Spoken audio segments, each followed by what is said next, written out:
Dear God, today as this session opens, we pray that your presence will be before us and everyone who serves in the decision-making process of our city. We pray for direction which will lead our city to be strong and unified. May we continue the legacy of our founders. May we be granted this day the wisdom to make decisions which will be for the good of our city. We also pray for your special blessing on all those who are working to transform our city and make it a better place to live and work. Amen. Please honor our nation's flag. I pledge allegiance to the flag of the United States of America and to the republic for which it stands, one nation, under God, indivisible, with liberty and justice for all. Roll call, please.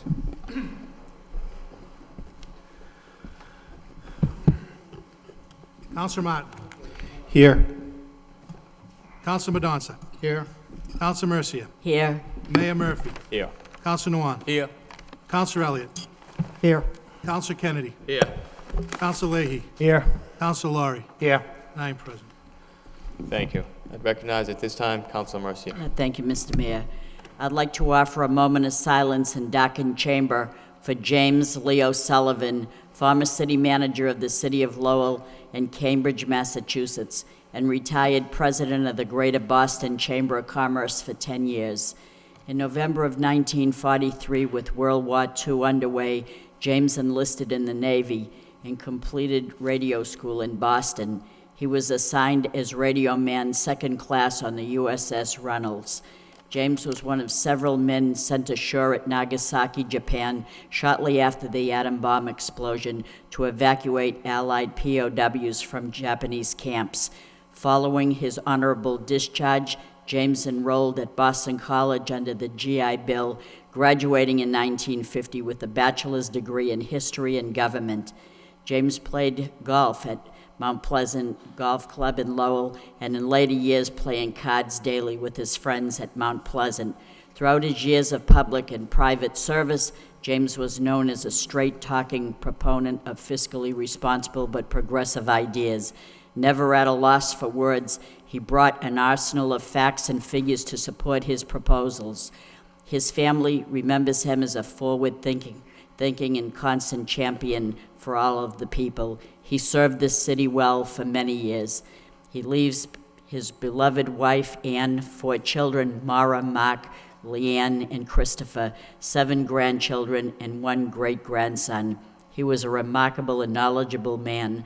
Our sympathy to his family, relatives, and many friends. He will be truly missed. Thank you. If you'd please rise in a moment of silence in darkened chambers.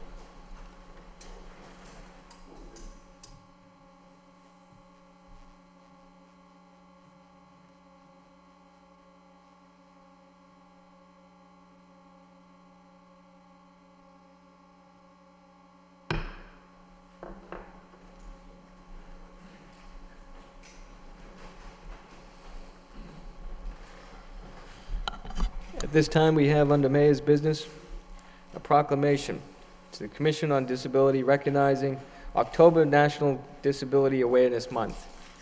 And we have from our office, on behalf of the City Council of the City of Lowell, a proclamation to that effect. Whereas nationwide, more than 17 million Americans live with physical, mental, sensory, or self-care disabilities.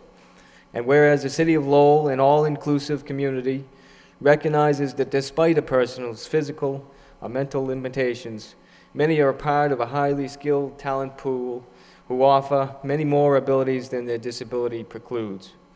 And whereas the City of Lowell strongly supports the action taken by the United States Congress to declare October National Disability Employment Awareness Month, aimed at promoting the benefits of a diverse workforce and valuing employees for their abilities, now, therefore, I, Patrick O. Murphy, Mayor of the City of Lowell, do hereby proclaim the month of October Disability Employment Awareness Month and urge all citizens to recognize this important month.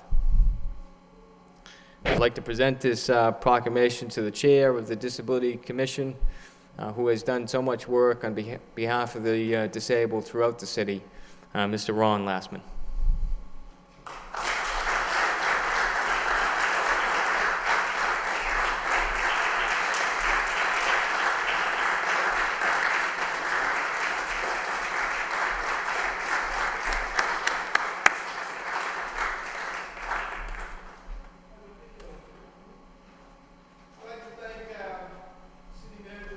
and the mayor and the Lowell City Council for all the help in helping us get this strong commission going. And I think we're going to have a lot of surprising things happening for the disabled community in the city of Lowell. Thank you again. Thank you. Oops, sorry. Thank you, Ron and Dave, for being here. We have under the city clerk's portion of the agenda, communication, minutes of the council meeting of September 25th, the clerk auditor oversight subcommittee of September 25th, and the city council special meeting of September 24th for acceptance. Councilman Donza? Yes, on the minutes of the Clerk Auditor Oversight Committee, on the line under order of business, it says reason for meeting. Strike the word meeting and replace it with the meeting, reason for the meeting. Thank you, Councilor. Offer that as amendment. Motion to approve the minutes as amended by Councilor Laurie, seconded by Councilor Martin. All those in favor signify by saying aye. Opposed? So voted. I'd recognize Councilor Laurie. Thank you, Mr. Mayor. I'd just like to say before we get started, last night there was a rather large event over the Songus Arena, was the debate, and a lot of good things came out of it for the city, and so much good is being said about UMass Lowell, and it's true, they did a wonderful job. But I think what's overlooked is what's done by the Lowell Police Department at that event last night. I happened to be outside for a good portion of the evening, and there was probably anywhere from 1,500 to 2,000 people out there with the signs and things like that. And that's something I've been involved in the past with various campaigns. That actually reached the level of probably a presidential campaign that you would see up in New Hampshire. And I just want to recognize the Lowell Police. I know Deputy Superintendent Ryan is here now, and he was there last night. And I know Captain Sullivan was out on the road. But when you saw the amount of people last night in there, I think there was about 5,000 people trying to get into the arena, the job the Lowell Police Department did, and of course the UMass Lowell Police inside, Superintendent Ron Dickerson, I think it was, who I seen in there. I just want to recognize the two departments for the job they did last night within the city. Thank you. Thank you, Councilor. Thank you. At this time, I'd recognize Councilor Mercia. Thank you, Mr. Mayor. I'd like to concur as well. The police directed the traffic, and there was a abundance of cars trying to get out at the same time, and we all got out very smoothly. That was a Class A1 order of business that they did, and I'm very proud by the fact that you turned on the radio this morning or read in the paper, no incidents happened. So that in itself was remarkable. Truly a magnificent, we were under the watch of the nation, not just the state, but the nation, when people heard about this event. And so C-SPAN, everyone else, I'm very, very proud of the efforts that the Lowell Police Department and the UMass Lowell, as you said, and thank you for bringing that up, because it's true. That's the truth. While we're under suspension, I thank you, Mr. Mayor. I just want to say that we had a very wonderful event on Saturday. It was the unveiling of the stone that the protectors of the Powwow Oak put forth, a very honorable ceremony.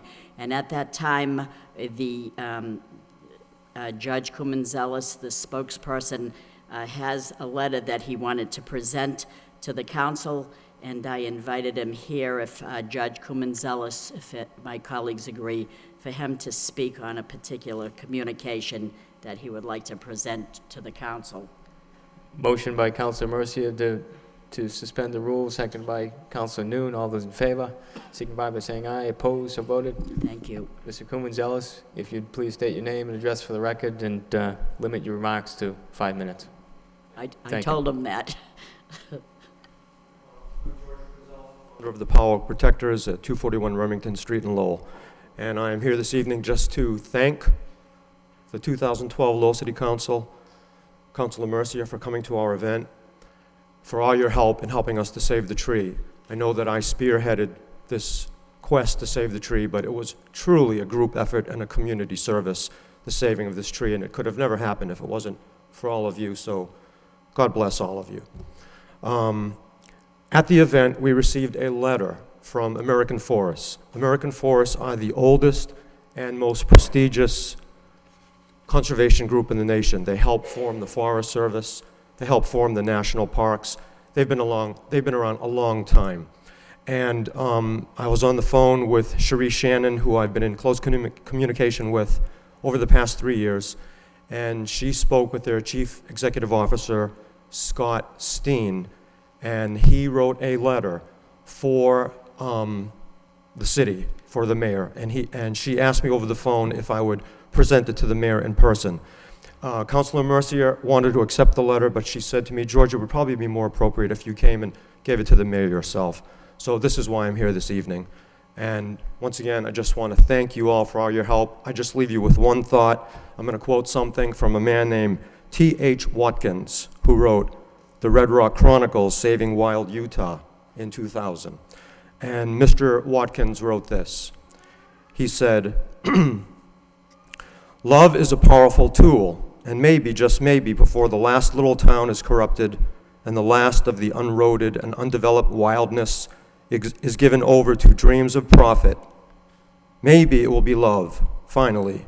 Love for the land for its own sake and for what it holds of beauty and joy and spiritual redemption that will make wilderness not a battlefield, but a revelation. So I thank you all. Thank you, George. Moving back to the regular agenda. Councilor Kennedy. If I could, while I don't know if we're still under suspension of rules. Sure. Yeah, but I just have a question. It's really just a point of information because I'm not really sure. Regarding the city auditor's contract, how does that get negotiated? What's the mechanics of that? I'm working with the law department to set up, basically, we'll have an executive session at some point in the near future. Okay. That's it? That's it. Yes. Councilman Donta? Just speaking of auditor, there's a communication from the auditor in our packet. And all I would ask is that the auditor and the clerk work together to make sure that it gets listed on the agenda. I asked this before, that there'd be a section for the auditor, communication, and that it'd be listed on the agenda. That's all. Thank you. Thank you. Any further discussion? At this point, Excuse me. Councilor Elliott. Thank you, Mr. Mayor. Last week, I asked for copies of the contract for the solar project out at the landfill, Mr. Manager, and I didn't see it in the packet. We actually haven't moved into the city manager's portion All of right. the agenda. I'm sorry. We're still under suspension. Is there any further discussion before we do? At this point, then, we'll move to the city manager's portion of the agenda. Communication from city manager, responses to city council motions and requests. Councilor Elliott. Okay, that was my question. I had requested a copy of. You did give us the information on the. Well, I guess it was an RFQ, and then it was changed to an RFP. It was an RFQ, request for qualifications. Okay, I don't want to get into the particulars of it, but I did also ask for a copy of the contract that was signed for the solar project at the landfill. I believe you asked for the RFQ, asked for the RFP, which was an RFQ. We don't actually have we have the contract with Amoresco, and we have the purchase power agreement that we can get you a copy of that. Be happy to get you that. But Well, I want a copy of the 20-year agreement that you signed with. Right, that's the power purchase agreement. So you didn't sign a contract with Amoresco to do the construction, design, That's the power, installation of the project at the that's at the included. landfill? That's in the power purchase agreement. We'll get you a copy of that. What I'm concerned about is that this was not bid properly. I did find the contract with Amoresco. Did Amoresco do the audit as well, Mr. Manager? Yes, they did. So we had, and was that bid? Yes, it was. So we did a bid to hire a company to do an audit of what the city needs to have done in order to have some energy savings. Then we hired that same company to do the work. Correct. Under the ESCO provision of the Massachusetts general laws, yes. Why did we do that? Why did we go out for an RFQ, a request for qualifications? And why didn't we go out for That's bid? that's the procedure under the ESCO provision of the Massachusetts general laws. Back in 2008, I believe we did that, right? And we presented it to the council back in 2009, 2010. But I don't understand why you did. You don't have to do it that way. Why did we hire someone to do an audit, tell us what was wrong, and then hire that same company to fix it? I mean, that's like hiring Powers and Sullivan to tell us what was wrong at the parking garage and then hiring them again to tell us how to fix it. It's Essentially... a complete conflict. It makes no sense to me. Well, actually, it isn't. If you look at the Massachusetts general laws, they provide for this under the energy service contracting provisions, and it's essentially a design-build type of arrangement, for lack of a better term. I did look at the general laws. Did we get approval from DOER to proceed with this procurement that way? Yes, we did. We did? Could I get a copy? Do you have a copy of that letter? I believe it's in there. We'll double-check and get you that. Mhm. Because the law states that before you go out under this method, and I don't think you should have done this method, Mr. Manager. I don't think you Well, go out Counselor, for... if you felt that way, you should have said something about So- that 3 or 4 years ago. Mr. Mayor, can I please speak? I mean, because we asked for an RFQ, and by the way, the second addendum says RFP, so I don't know what you did, Yeah, well, because you provided that information. So I'd like a copy of that letter as well. And if that is the case, Mr. Manager, that general laws allow you to do this, and they do, I looked through the contract, and nowhere in the contract, Mr. Manager, just signed with Amoresco, and there's a list of projects. Nowhere in here is the landfill. Nowhere. There's all the schools, there's City Hall, there's DPW. So I'm skeptical that, considering the problems we've had with the IG, did we contact the IG and check to make sure this was the right way to go? I believe we're in communication with DOER. And okay, well, I hope we have that letter, because that is very clear in the law that in order to proceed this way, we need to have their approval. But it's not in here. Why? How can we proceed with Amoresco when it wasn't part of the contract, is my question. Pretty much any public facility, any municipal facility of the city is covered under that contract. It has to be cited here, Mr. Manager. Why else would we not have an attachment I to include those? And I'll just read it to you. This project includes the following premises. The awarding authority is located in Lowell, Massachusetts. The buildings to be addressed under this contract are, and I won't list them all, but the landfill is not one of them. So I'm just suspicious that we proceeded with the construction of this solar field, and I support it. I advocate it, but that we proceeded without the authority to do so. Those are the buildings. There are other properties of the city of Lowell that we can place facilities, renewable energy facilities. Those are the buildings. So I save everything, Mr. Manager, and the presentation that Amoresco gave on solar, and this is their own presentation, Mr. Manager. Mm-hmm. It identifies the best sites in the city for solar, and it goes through the 5 buildings, and the landfill's not on there. So I don't know how you went into a 20-year agreement. I don't know why you wouldn't bring that agreement to the city council, a 20-year agreement. You're obligating the city from now until, I'll be long gone, without considering, asking for the input from the city council. Well, the council did approve the ESCO agreement in back in when we did when we made the full presentation to the council on the Amoresco project. They did approve it. They authorized me to take whatever actions necessary to carry out We're talking to them about the landfill at the time. There were provisions related to the methane gas, where we had someone that had rights to the methane at that particular point in time, that it was unclear whether those legal hurdles could be cleared. They were cleared, and we have a project that is, quite a benefit to the city of Lowell, quite a benefit to the taxpayers of the city of Lowell, and one that's been, widely acclaimed as being so. And Councilor, I understand you've been supportive of the notion of, doing something at that landfill. For some inexplicable reason, you have not been supportive of the Amoresco project, but that renewable energy was part of that, and it is allowed under the Massachusetts general laws.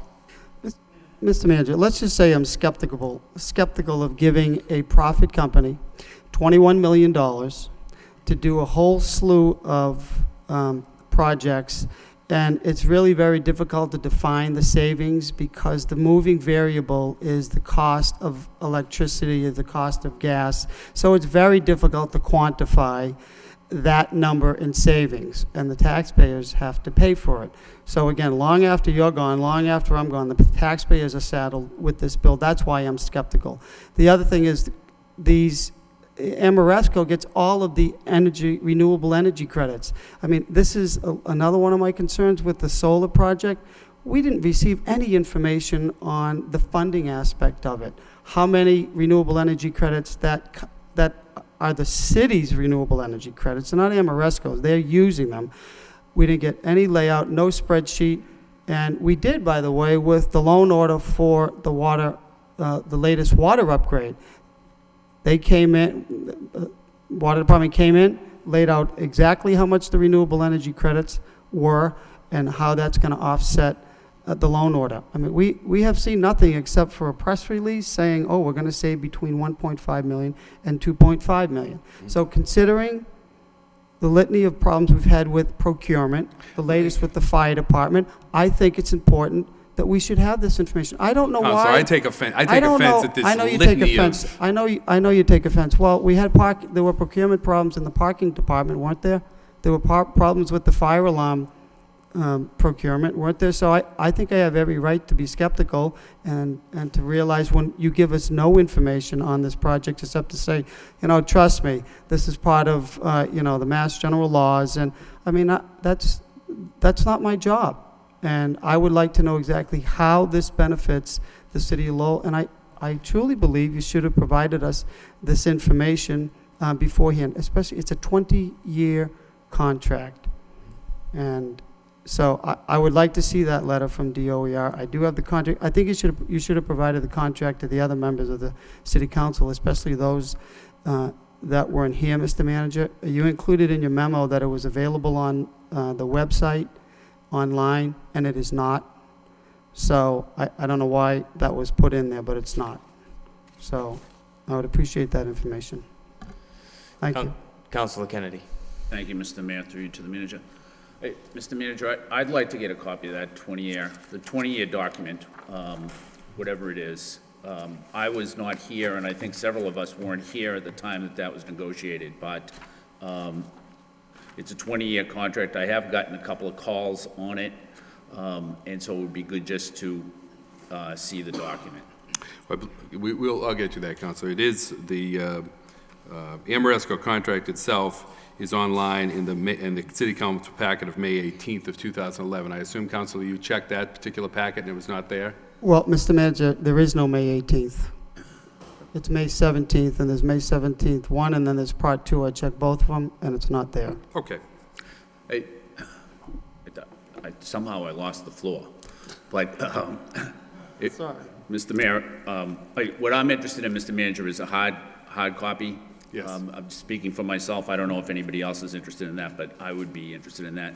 When the contract was negotiated, which I'm assuming was several years ago, who actually negotiated the contract with them? With Amoresco on this? Yes. I believe Attorney Dave Fenton handled it from the legal side. Mr. Moses and Mr. Vaughn were involved with that as well. Mr. Vaughn, so we had three people? on our side for the Correct. negotiations? Okay. All right, and that's it. So from where did we get expertise? I mean, how did we know what we should want out of the agreement? We also sought input from our own engineers and from our DPW staff that handle the maintenance of the heating, ventilation, air conditioning, a lot of the energy. I'm talking about the solar, the 20-year agreement.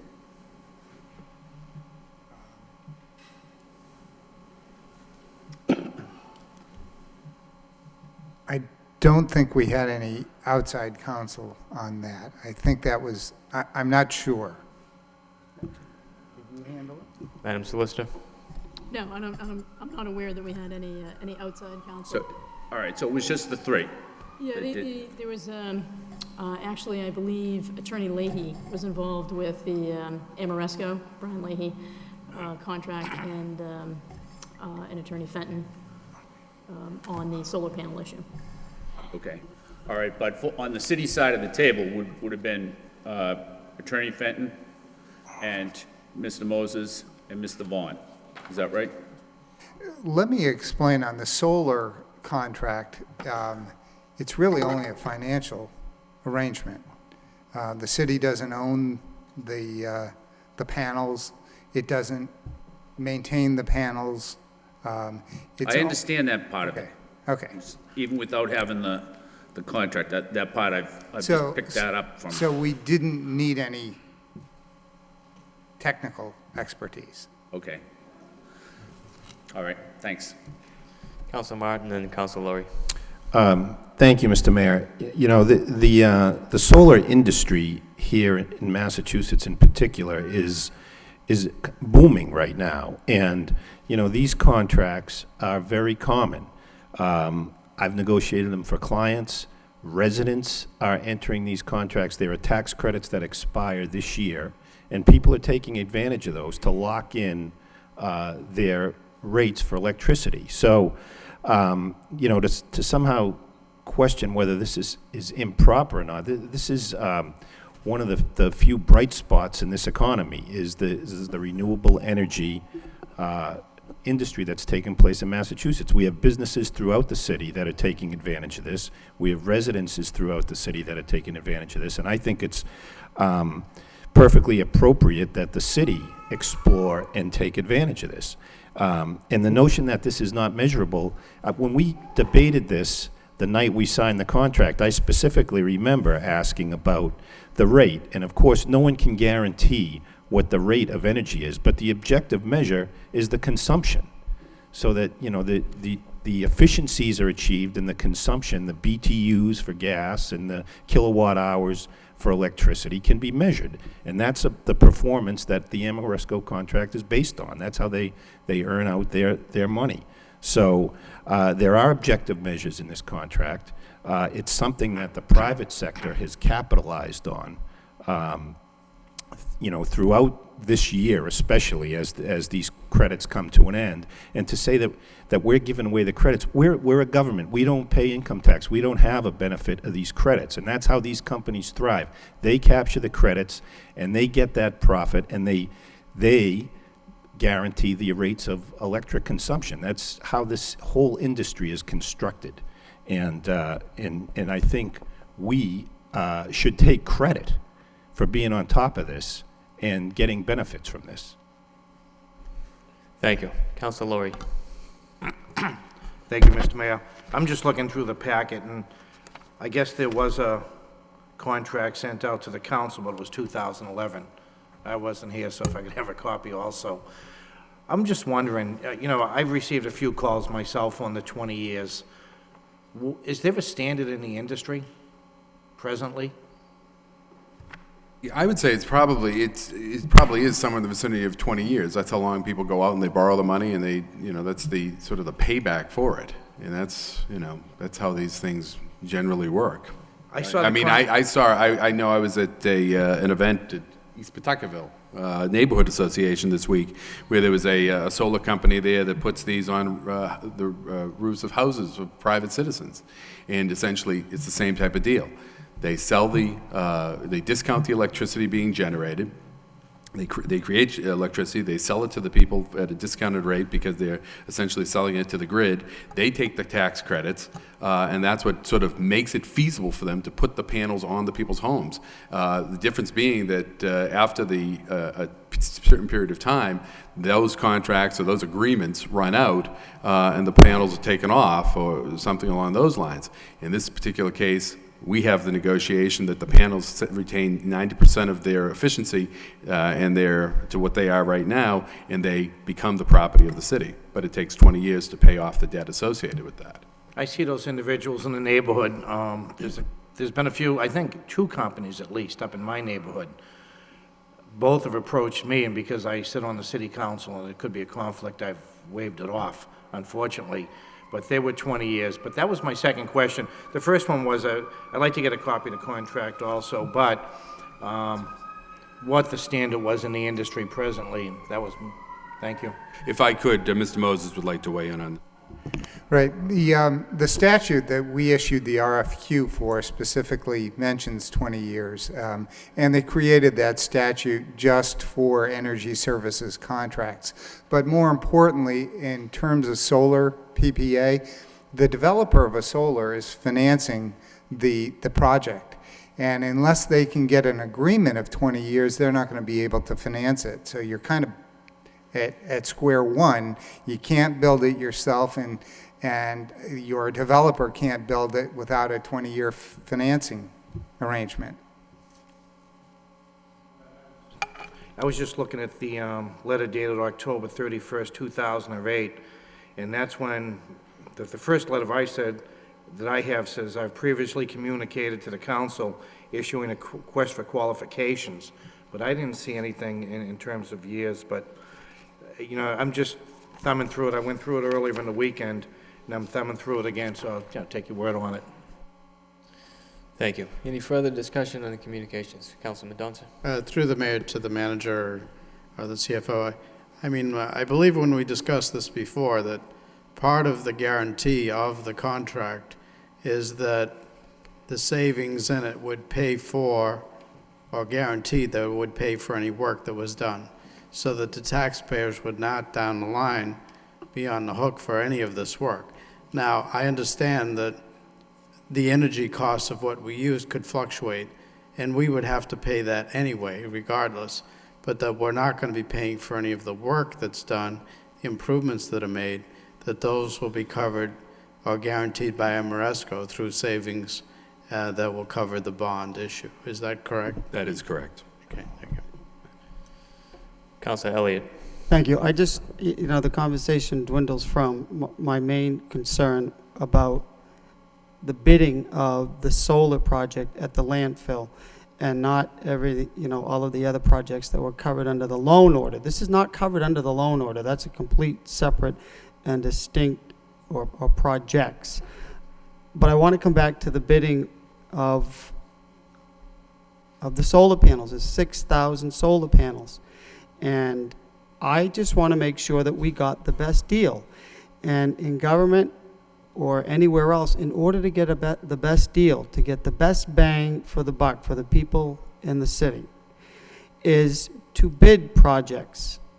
That's why it's competitive. First, it's fair, and the playing field is level, it's equal for everyone, and you have true competition. And when you just have one company go out and do the work without inviting anybody else to do it, that's where I'm skeptical. Not that it's not a good project. I think it's a great project. I've been pushing it and filing motions since 2008.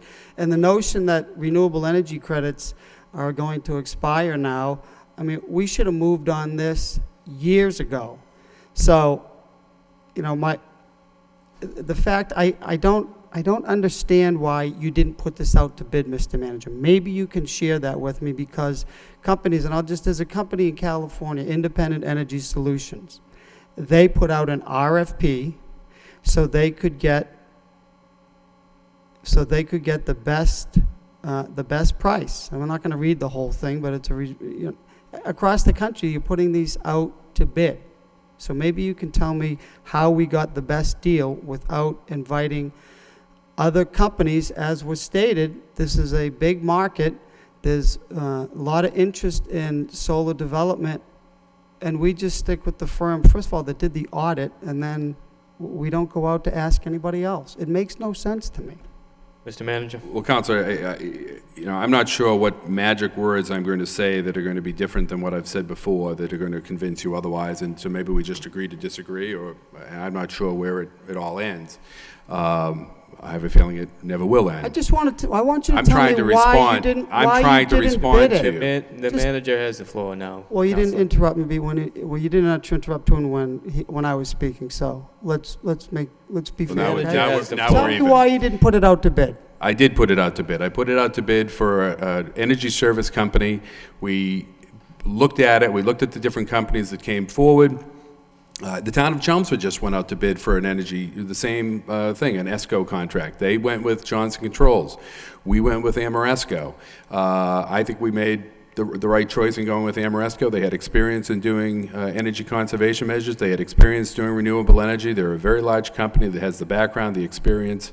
And under the statute, it is a design-build type of arrangement where they come in, they do the audit, they come up with the plans, they come up with the method of constructing it, and the same goes for the renewable energy. I mean, it is frustrating for me, Counselor, I will say, because we've had numerous communications to the council over the last several years, over and over and over again, and there's never been an issue raised. If there'd been an issue raised, then we would have addressed it at that time. But here we are, and we've put these solar panels on numerous buildings here in the city. And again, the council knew about that, and they never said a thing. Here we sit tonight, which should be a wonderful time for the city of Lowell, that we have this great facility that has received national recognition. National Public Radio was out there the other day when we did the groundbreaking. We've had good press media coverage of this. We're looked at as a model for other municipalities, yet we insist upon trying to, maybe it's because, maybe it's me, we get a success, and God forbid that the city administration have a success. But we get the success, and now there are all these questions raised, and seemingly that I'll never be able to answer to your satisfaction. But the reality is that we got a good deal for the city. It's saving us $1.5 million to $2.5 million over the 20 years. The facility becomes ours at the end of it all. We bid it under the statute of the ESCO contract that was amended to allow for renewable energy to be incorporated into ESCO projects, and that's the simple answer. And if you don't agree with it, I'll accept that, and we will just move on. You didn't answer my question. I just want to know Counselor, why you didn't bid this particular project in and Counselor. by itself. Counselor, you have not been recognized by the chair. You've interrupted Counselor Kennedy earlier. You will be recognized by the chair before Mr. Mayor, you speak. you know something, Mr. Mayor? If you're going to apply Robert's rules, You're out of apply order. them all the time and not selectively Counselor, you're out to of order. your liking. Counselor, Just be you're out fair. of order. You will be recognized That's by the it. chair, or you will not speak. Just apply it fairly and not just selectively. Counselor, you've made Is several that what you do? accusations which the manager was attempting to respond to. You will be recognized by the chair before you speak. Is there any further discussion under communications? Yes, sir. Counselor Noon. Thank you, sir. Excuse me.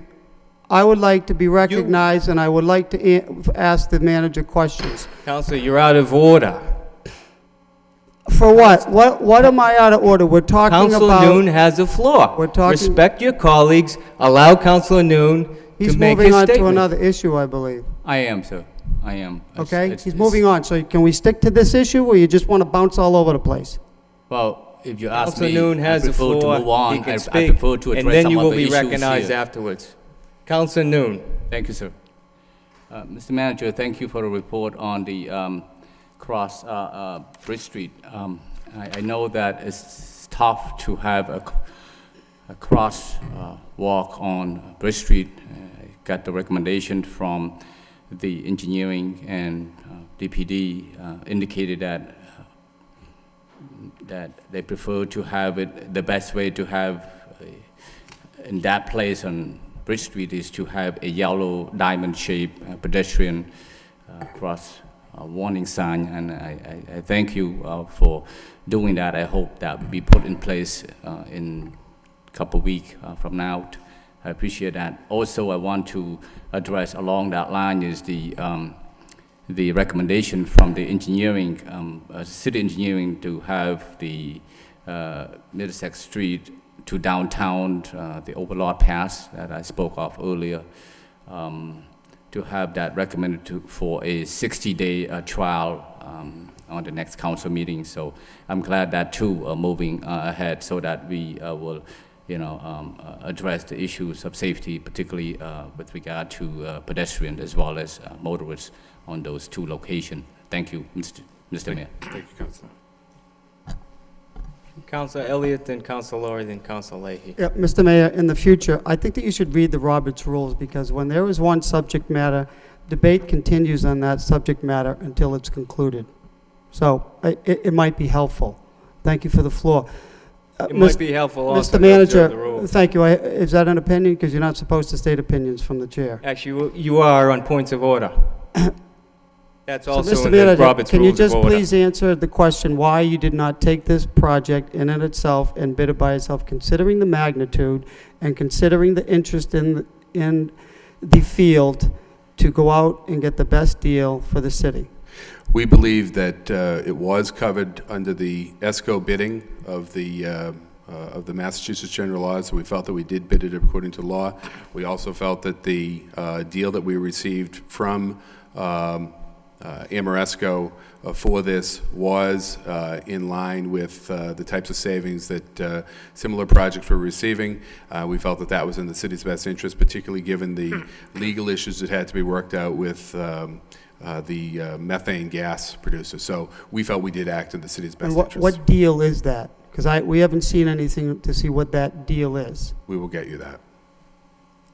So in the form of a motion, I'd like to make the motion that we get a copy of the letter, approval letter, to bid this project accordingly under Mass General Law 25A, which is apparently what it was bid under. Motion by Councilor Elliott, seconded by Councilor Kennedy. Any discussion on the motion? All those in favor signify by saying aye. Opposed, so voted. Councilor Laurie and then Councilor Leahy. Thank you, Mr. Mayor. There was an article in the communications also on the Bridge Street, Lakeview area, the VFW, about a possible public hearing. We don't have one scheduled. I guess there was movement, and they had I don't know if they had a rebid, but I called NEMCOG today, and there's a 4 o'clock, I think. I get an email.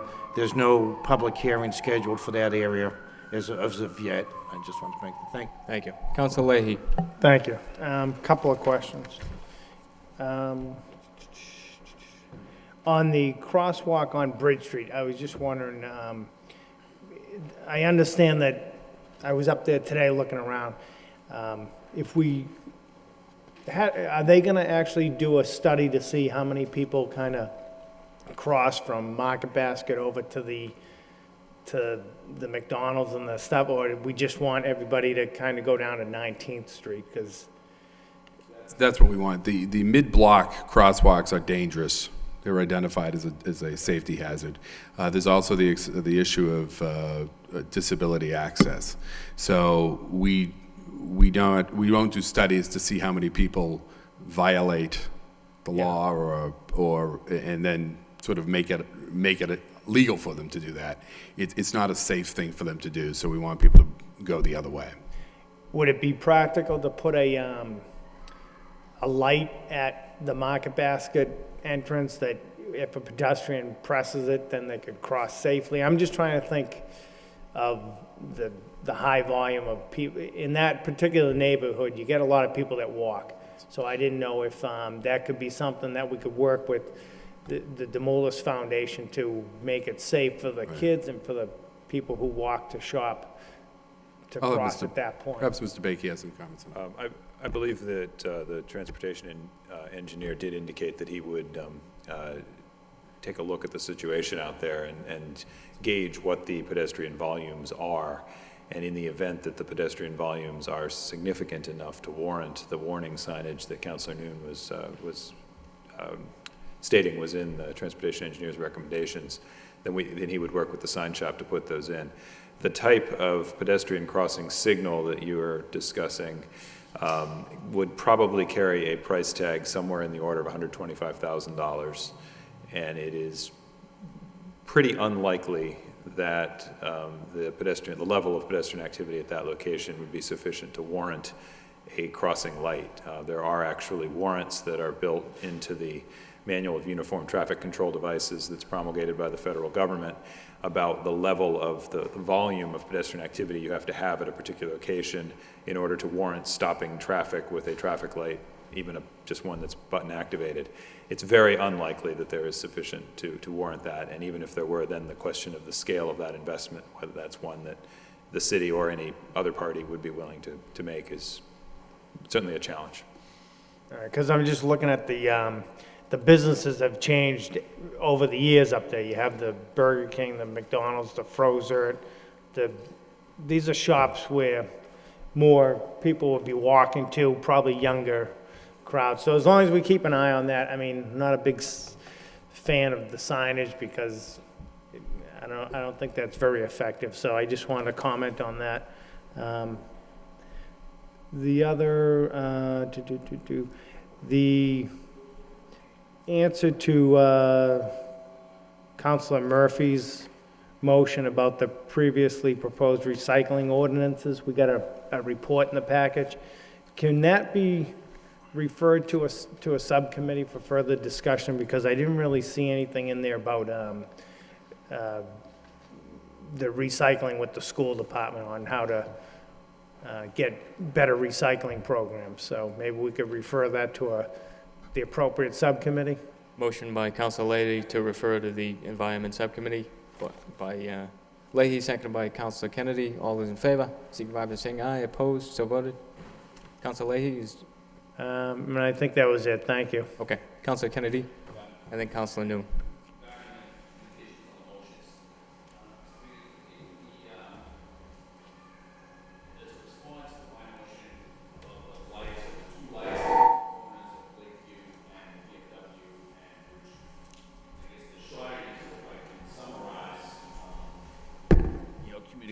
The short answer is that there's nothing that can be done about it until they change the hardware so that so that it won't be affected by the pedestrian light. Is that it in a nutshell? In a manner of speaking, yes. Okay. And the Department of Transportation is working on that with the city? Yes, as I believe that the council's aware, that intersection is a state-controlled intersection. There is a plan that the state is working on to design an improvement, and they are hoping to hold a public hearing on the design in the relatively near future, but none has been scheduled to date, and we are trying to... So when you say that, you don't mean, they're not specifically working on the sequence of the lights. They're working on a whole redesign of that whole... Yes. Those two intersections, really. Yes. The transportation engineer has, over the years, had a number of conversations with them to get them to try to modify and improve the existing, the timing and phasing of the existing equipment to the best it can be. And I think he feels we've probably achieved that at this point, recognizing that it's not very satisfactory. It still may be the least bad that's possible given the existing material that's out there, and the state's been cooperative with that. But ultimately, to truly make any kind of discernible improvement is going to require the larger project that the state's working on, and that will unfortunately take some time. How much time? Do you know? Do you have a timeline on that? We really don't know. These state highway projects have a tendency to take significant amounts of time because the dollars involved in putting them together tends to be significant, and it's really beyond our control. I think at one point they had indicated to us that we would be likely to see construction in about 2 years. I can't stand here and guarantee that that will actually happen. Right. 2 years from when? From now? Yeah. Okay. All right. So when you said, when they're working on the redesign, it's probably for the whole VFW, or is it just for that intersection? It is actually just that intersection, but it's the complete intersection from Lakeview, incorporating both the intersection with Bridge Street and the intersection with Lakeview. It's that whole area, but it is just the intersection. It's not the entire boulevard. Okay, so the short-term, the answer on the short term is there is no solution available. Well, and where we're doing everything we can, I would love to say that there's a good answer, but unfortunately, it doesn't appear that there is going to be. Well, I understand that. Some, you know, some stuff just takes time. So I can see, I mean, if you don't have the ability to change the sequence of the lights, there's nothing you can do about it, is there, until those are changed? Yeah. And they're not going to get changed by the Commonwealth until the new design is ready. Right. Okay. Right. Thank you. Yep. There is one other thing that I had, and that was regarding the alarm ordinance. And in reading this,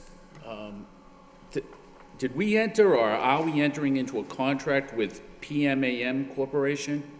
Yes, we are. And we have not yet, but we are planning to? I believe we have entered into that contract. I'm sorry? We have entered into that contract. We did? Yes. Okay, and when did we do that, Mr. Manager? I believe, I'd have to get the exact date for you, Counselor. Okay, did we do it this year? Yes, I believe we did. Okay, did we do it sometime after July 1? We entered into it after July 1, yes. Okay, and could you just summarize the contract? I mean, what do they do for us, and why do we need a contract with them? Essentially what this does is it kind of keeps track. I have to go back and, would you prefer to I'd prefer to get back to you a on response next week? Yes, I would. That's Thank fine you. with me. Thank you. I think that, I guess what bothers me is that, well, three things sort of stuck out to me. One, that we had a contract with them, and I don't remember that coming before the city council, but maybe it did. It doesn't need to come I to don't the city remember. council. Why is that? It's just an annual contract. But we just started it, right? Correct. The council doesn't approve all the contracts that come before. Under 30B, the council only approves the contracts over 3 years. And how long is this contract for? I believe this is just an annual appropriation. Okay, we'll find out next week. We'll get to that. Okay, and then the second thing is, is there a city ordinance that raised fees or that made fees for alarms? Yes, in 2006, there was a alarm registration ordinance that included fines for people that had a certain number of false alarms. Okay, and that would be, so that's 6 years ago, the city council at that time did that. That's correct. And has that never been enforced? It's never been fully enforced, no. It's been, and that's why we went with this company, which has done this for communities across the country, a number of communities. And essentially, as the memo points out, and we will get you a copy of that contract, they hired the entire administration, including but not limited to developing and mailing information to alarm companies, residents, answering questions, implementation, billing inquiries, mailing and processing of invoices related to general registration fines, and developing a website that will handle payments and provide information. Okay, I'm willing to wait till next week for the contract, but I guess what surprised me was that if the ordinance was changed in 2006, and it's 2012, and that's 6 years that have passed, and the city at no time wished to enforce the contract, why are we enforcing the contract, the ordinance now? I'm sorry. Well, I think the police department attempted to implement the ordinance, but it just became overwhelming for them to do that.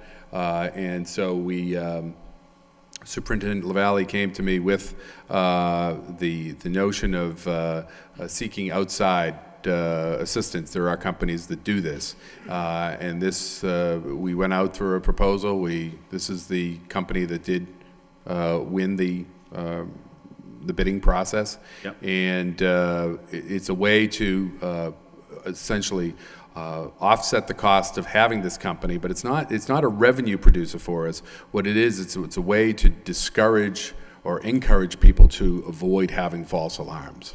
Because if you find that most of the false alarms that we have are repeat customers. Well- And when we're trying to stretch our police personnel, we want to cut down on the number of false alarms. Well, that was the third part of this that I found to be, that was striking, was it says here that 99% of 4,000 alarm calls are false alarms? 99%?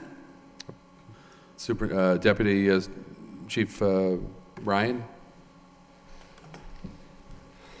Mr. Manager. Yeah, Counselor, that's what we found. In 2011, our crime analysis unit put a report together. There were 4,014 alarm calls, both residential and commercial. Of those 4,014 calls, 3,957 calls were false.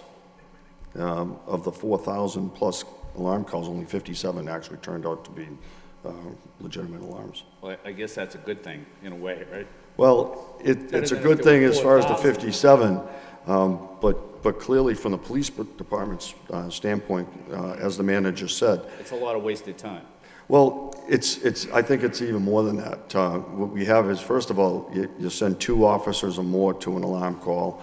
They have to respond to it, then they have to investigate it to determine it's a false alarm, et cetera. It's, pretty much common sense in that regard. Yeah. But a bigger problem, I think, is the fact that while they're doing that, we're pulling them out of the neighborhoods, we're pulling them out of all the issues that we are addressing on a daily Yes. basis.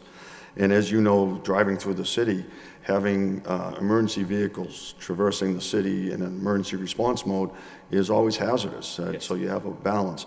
So across the nation, this method to try to, it really, what it does is encourages business owners and residential owners to turn around and fix problems when they see it. That's why there's a built-in process where you get a couple of free ones, so to speak, where you have a couple of false alarms. You're not fined for those. You're not fined until it becomes more egregious. What is the reason for all the false alarms? What makes that happen so much? The basic reasons that we have false alarms are sometimes what you might call operator error. Somebody, sets off the alarm's set in their home or their business, and they turn around, they go back in, it goes off. It's operator error type of situation. But a lot of the problem also is mechanical or technical, where there's a faulty switch or something. And what we find is because if there's no incentive, they don't fix it. What this does is gives some incentive to turn around and call the alarm company, have the repair person come in, fix the alarm so we're not continuously calling. The other problem we have too is, you have the cried wolf scenario where, you have our officers that are responding to that same alarm over and over again. And we always have to, we try to train them that every time you go to that alarm, it could be the real thing, it could be something very, very dangerous. Right. But complacency is very difficult to combat. And, we're concerned that, someday that house alarm that's gone off 20 times by accident is going to be the real thing, and the officers aren't going to be mentally prepared to enter in that situation. I don't know if you're familiar with the ordinance, and so maybe you don't know, but maybe you do. And if you do, I'd like to know how much grace time do you get before there would be a penalty from the city? And how much is the penalty from the city? Yeah, I do have that available to me. I can tell you that the first 2 false alarms, there is no penalty. We do record them. There is no penalty with the thinking that after the second alarm, you realize that there is a problem. Is that 2 a year? That's 2 a year. Yep, okay. And as far as the penalties goes, if you give me one moment, Counsel, I'll be able to tell you what that is.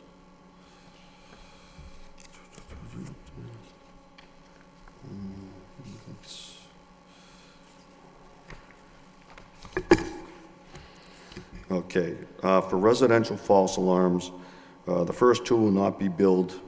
The third is a $50 fine. The fourth is a $100 fine if it's not fixed by that point. And 5 or more are $200 each. On a commercial, for a burglary panic alarm, the first 2, again, are no cost. Then the third is $200, fourth $250, then 5 or more are $300 piece. Well, All right. I guess I'm a little surprised that the commercial is so much more expensive than the... Well, the thing is, when you're talking commercial, you're talking situation where you have banks and commercial, there is a, you know, in our situation, it's a more likelihood of more serious incidents happening there. And the other thing too is, you know, it's part of the business that it's much more in our mode. It's not the, you know, the average citizen who makes a mistake going in their house. Now it's something that, you know, when we respond to, for example, if we respond to a bank alarm, we're not sending just 2 officers. You know, we're sending supervisors because of the you know, the likelihood or the potential for you know, for violence is much higher and a bigger concern for us. Okay. Just to go back to that 4,000, are there some addresses that would have, say, 2 dozen in a year? 2 dozen false alarms?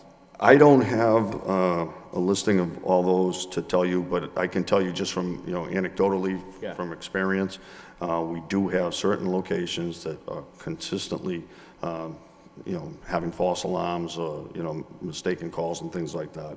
So those 4,000, not 4,000 individual alarms, obviously, you know, I wouldn't be, you know, I can't give you an exact number, but certainly the number of premises is we're dealing with a much fewer. Yeah. And that's, you know, that kind of falls into the whole theory of, you know, trying to prevent those, you know, continuous, the same alarm, the same place over and over again.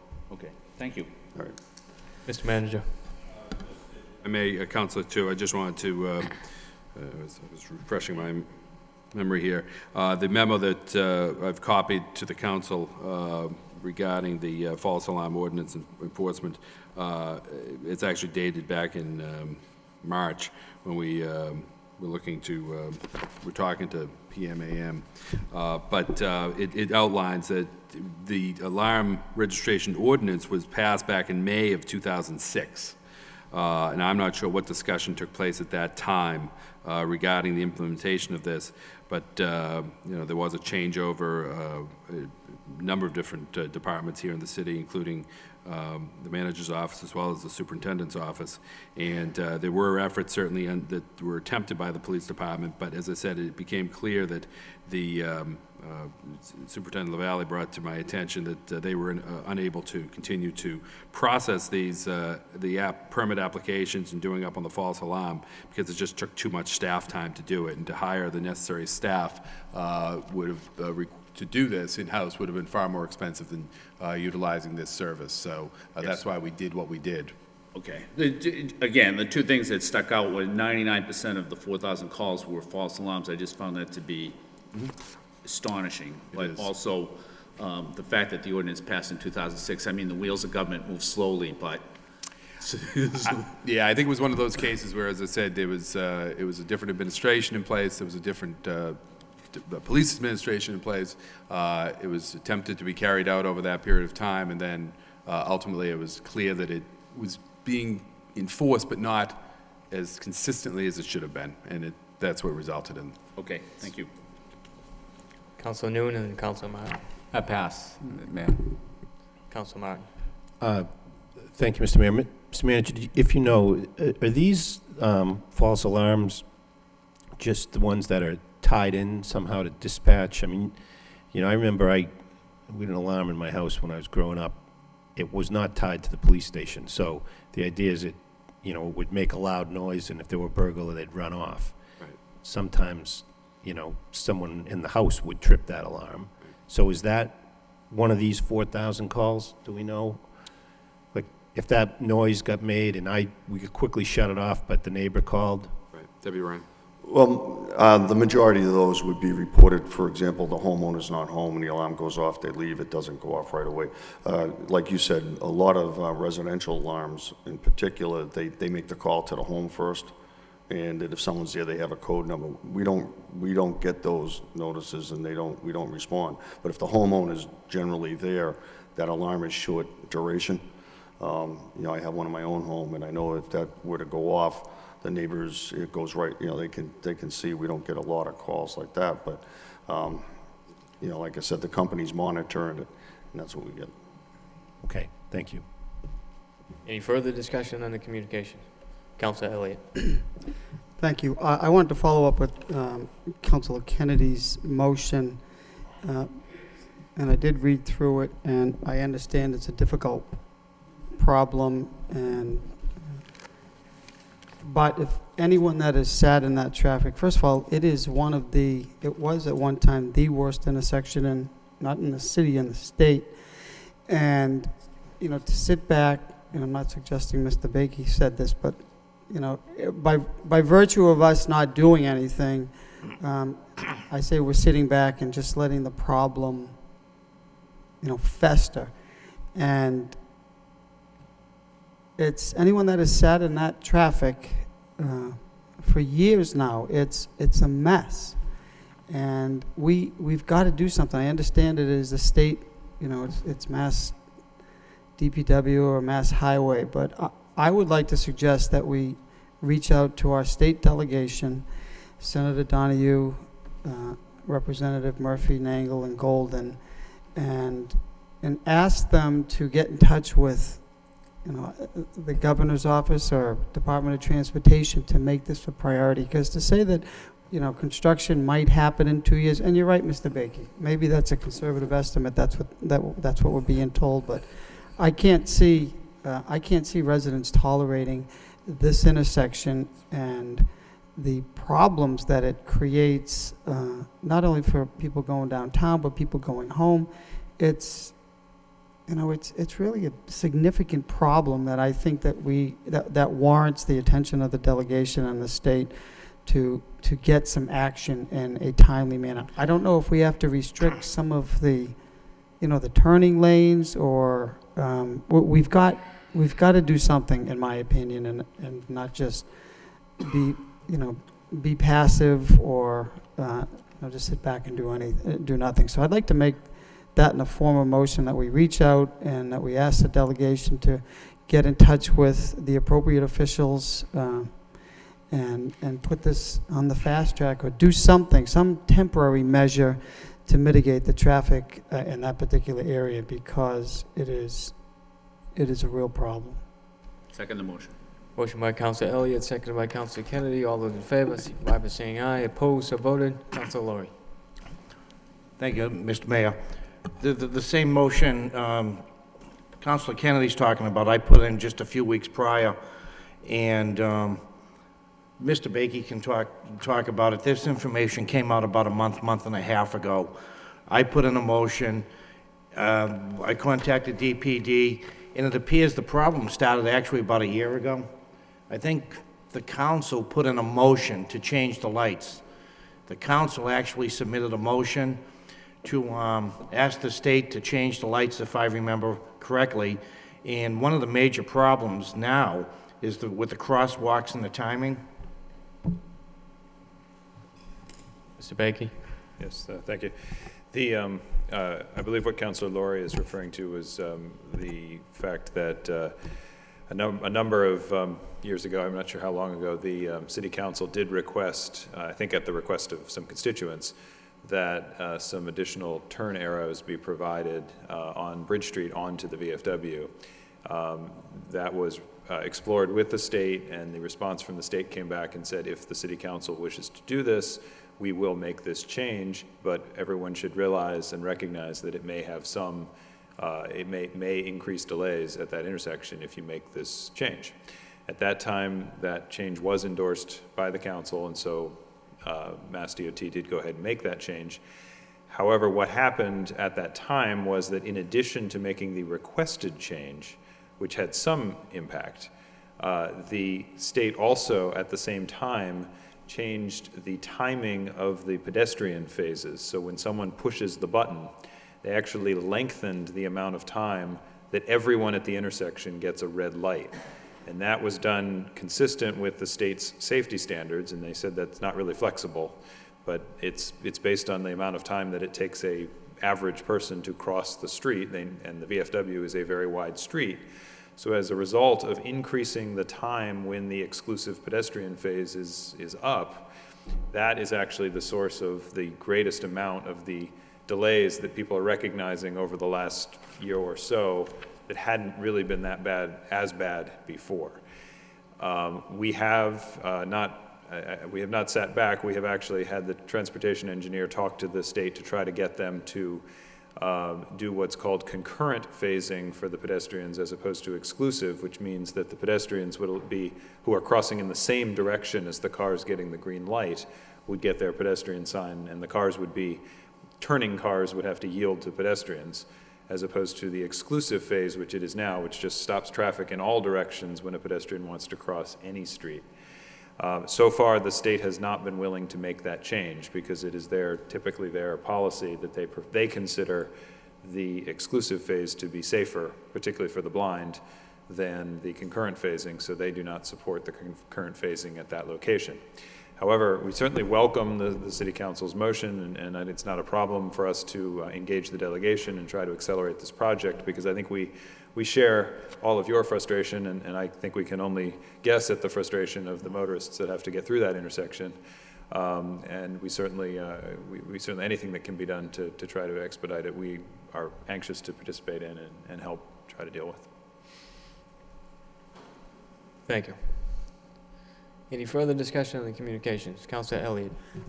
Thank you. Last week, I filed a motion that was approved regarding setting up a special meeting on crime in the city, and I'm wondering what the status of that is in light of the wave that continues of shootings in the city and stabbings.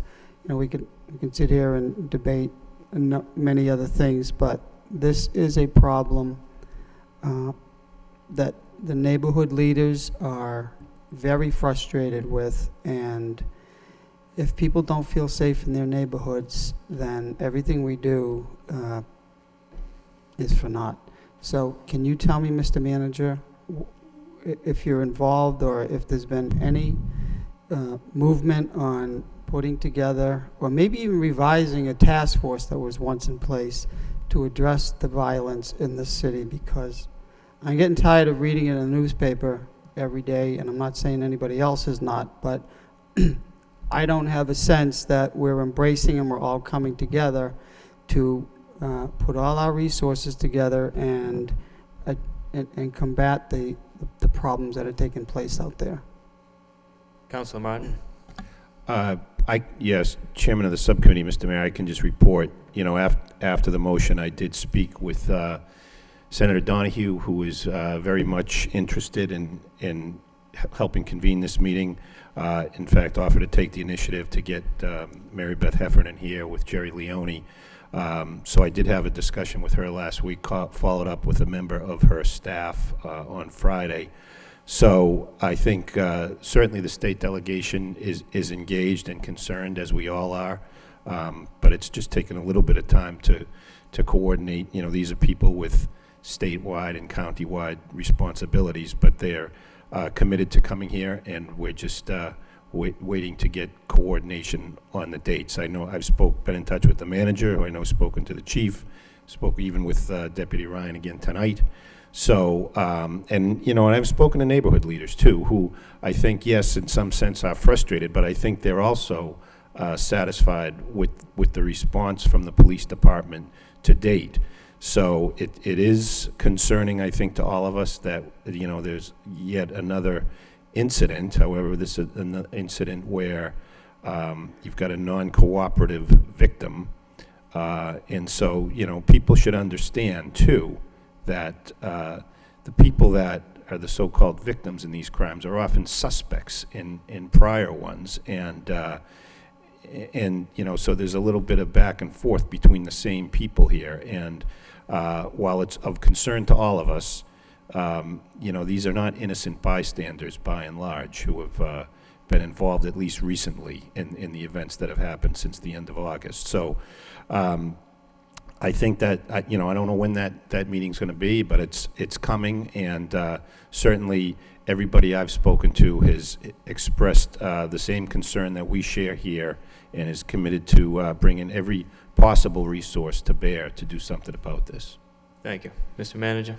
If I could just add to Councilor Martin's comments that the the police department has been, sort of fine-tuning and adapting their strategy, given the information, additional information that comes forward with these incidents. I think the superintendent made a good presentation at the Centerville Neighborhood Association regarding the circumstances around this sudden spate of violence in the city. We went a long streak without any incidents at all, but there has certainly been a number of incidents over the last month and a half, 2 months, that have necessitated the police reworking their strategy somewhat. They are working with, as he indicated, they are working with the partners at the state level, the federal level. We had the FBI out there, in fact, at that neighborhood meeting. The district attorney is fully engaged. I've had discussions with District Attorney Leone regarding this matter. So I think that things are happening, and I think people, as Councilor Martin said, the neighborhood leaders are certainly concerned, but they're aware of the work that's taking place, and I think that it's important that people recognize that and realize that, so that is happening. I do think that there is an issue of resources that we need to address, and I've asked the superintendent and the deputy superintendent to do some work on that, and I anticipate either next week or the week after coming into the City Council with a budget transfer. I think we're going to need some additional money for the police department to address some of the staffing issues related to this and dealing with this problem. And so just giving the City Council heads up that will be occurring in the next couple of weeks. Councilor Kennedy. Yeah, Mr. Mayor, through you to the manager. Mr. Manager, just in line with this, and I know I wasn't able to be at the meeting that was in Centerville, but I was at the one that was at City Hall, I think the week prior to that, and I think probably the discussion at both was very much the same. And part of the discussion at City Hall during that meeting had to do with tracking the violent criminals and what happens to them on disposition after they go through the court system.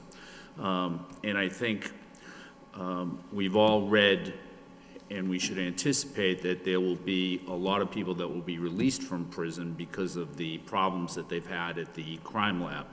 And I understand that probably a lot of those people would be, those offenders would be substance abuse offenders, but sometimes violent crime and substance abuse crimes go hand in hand. And I just think it might be prudent for the police department to at least see if they can get a grip on what we should anticipate and whether or not there will be an influx of violent offenders coming into the city, people who were here previously that will be released from prison as a result of the problems at the crime lab. Right. I think that's a great point. I mean, we did discuss the issue of the prisoners being released in general, not specifically related to the drug, to the lab issue.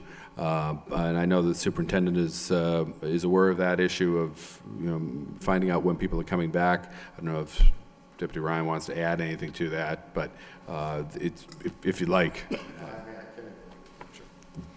Yeah, Councilor. Yeah, that is definitely an issue. I mean, the thing that we're addressing right now is not the same problem we had a couple of years ago as the meetings that we've had previously have identified.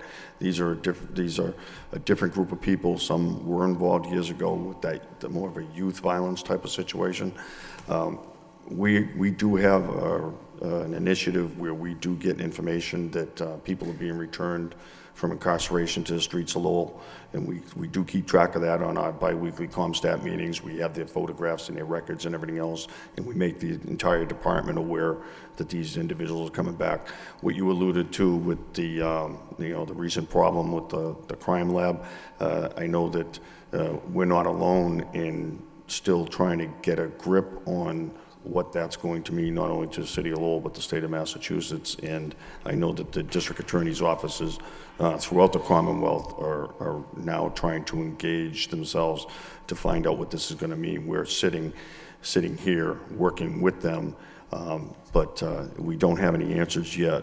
We will be, as soon as we do get a better handle on it, we will be making plans and preparations for that. Okay. I mean, we're one of the largest cities in the Commonwealth. and we have maybe either the busiest or the second busiest district court in the Commonwealth. So I have to think that a lot of those people that are being released, that a good share of them will come from Lowell or the Lowell area anyways. But I just think it might be something to stay ahead of rather than to. Right, and I can tell you, and we appreciate the support of the council in this and recognizing that it is a challenge. And I can tell you that the discussions have already begun within the command structure of the Lowell Police Department in regards to that, and certainly in regards to the violence that we started talking with this conversation about. Okay, thank you. Thank you. Any further discussions under communications? Councilor Martin. Thank you, Mr. Mayor. I think we all got this, the flyer announcing the event this morning to kick off, I guess what's called the Middlesex Through 3 Coalition. And I did attend that event this morning. It's a group of people, government and business, from Bedford, Billerica, Burlington, Chelmsford, and Lowell. And I was really surprised by the number of people there. I would estimate well over 200 people at this kickoff event. Secretary Bielecki, who I think has been a very strong advocate for the city of Lowell, was one of the speakers there. And I think I was encouraged to see this. I think, you know, when we talk about economic development, a good time, you know, when I talk to real estate brokers and people that try to get businesses to come here, we don't have a problem once they get here. They like what they see when they get here, but they don't always consider Lowell. And I think this type of effort is admirable, and I think it really gives us the opportunity to capitalize on the expansion of Route 3. The whole reason that Route 3 was expanded in the first place was to encourage business development up and down that corridor. So I'm optimistic that we're going to get positive dividends out of this, and I guess coincidentally, but maybe not all that coincidentally, I went to the opening or the groundbreaking ribbon cutting, I guess, for Plum Choice, the new company that was announced in the paper this morning, relocating from one end of the Route 3 corridor to another, coming to Cross Point with over 200 jobs here in the city. And I know that the president of the company was just very complimentary of the entire treatment he's received, particularly from the administration and DPD staff, but also to the city of Lowell in general. It was interesting to me that they had a very positive experience. I think last year they had a company outing at a Lowell Spinners game. And so that's exactly the type of thing that venue was supposed to do, to show people a good time. You can have a good time in Lowell, and a year later the company's locating here. So they were complimentary about other things, the restaurants in the city, people that have reached out to them already. And I think they certainly seem very high on the city.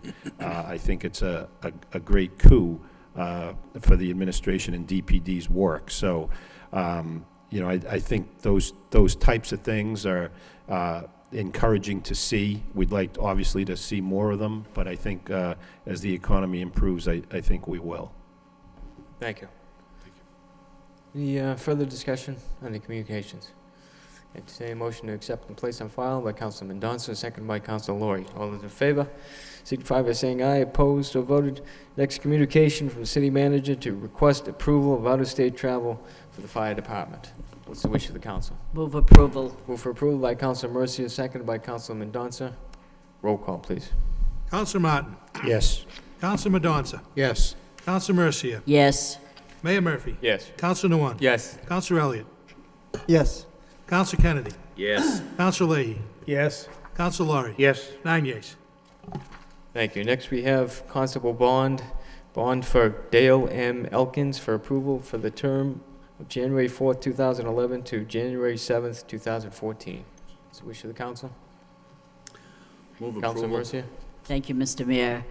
I would move approval on this one as well, and I just want to compliment the gentleman who is here with his wife, but moreover, he's here with his young child, and I'm very, very sorry. We would have suspended the rules to allow you to, I know the wife was out in the corridor, bringing the child in the carriage, trying to put the child to sleep who finally is asleep. So it shows your patience. So I think your constable bond should be approved on that merit alone. So I'm sorry for the delay here. Thank you. Motion by Councilor Mercia, second by Councilor Kennedy. Mr. Mayor, Councilor Kennedy. can I just ask, why does the term start in January of 2011? What, Mr. Manager. do you know why that is? I don't have an answer for you on that one, Counselor. Do you, Mr. Hawkins, do you have a, Sure. do you happen to know? Good evening, Council. From my understanding, it is a set term. This is my first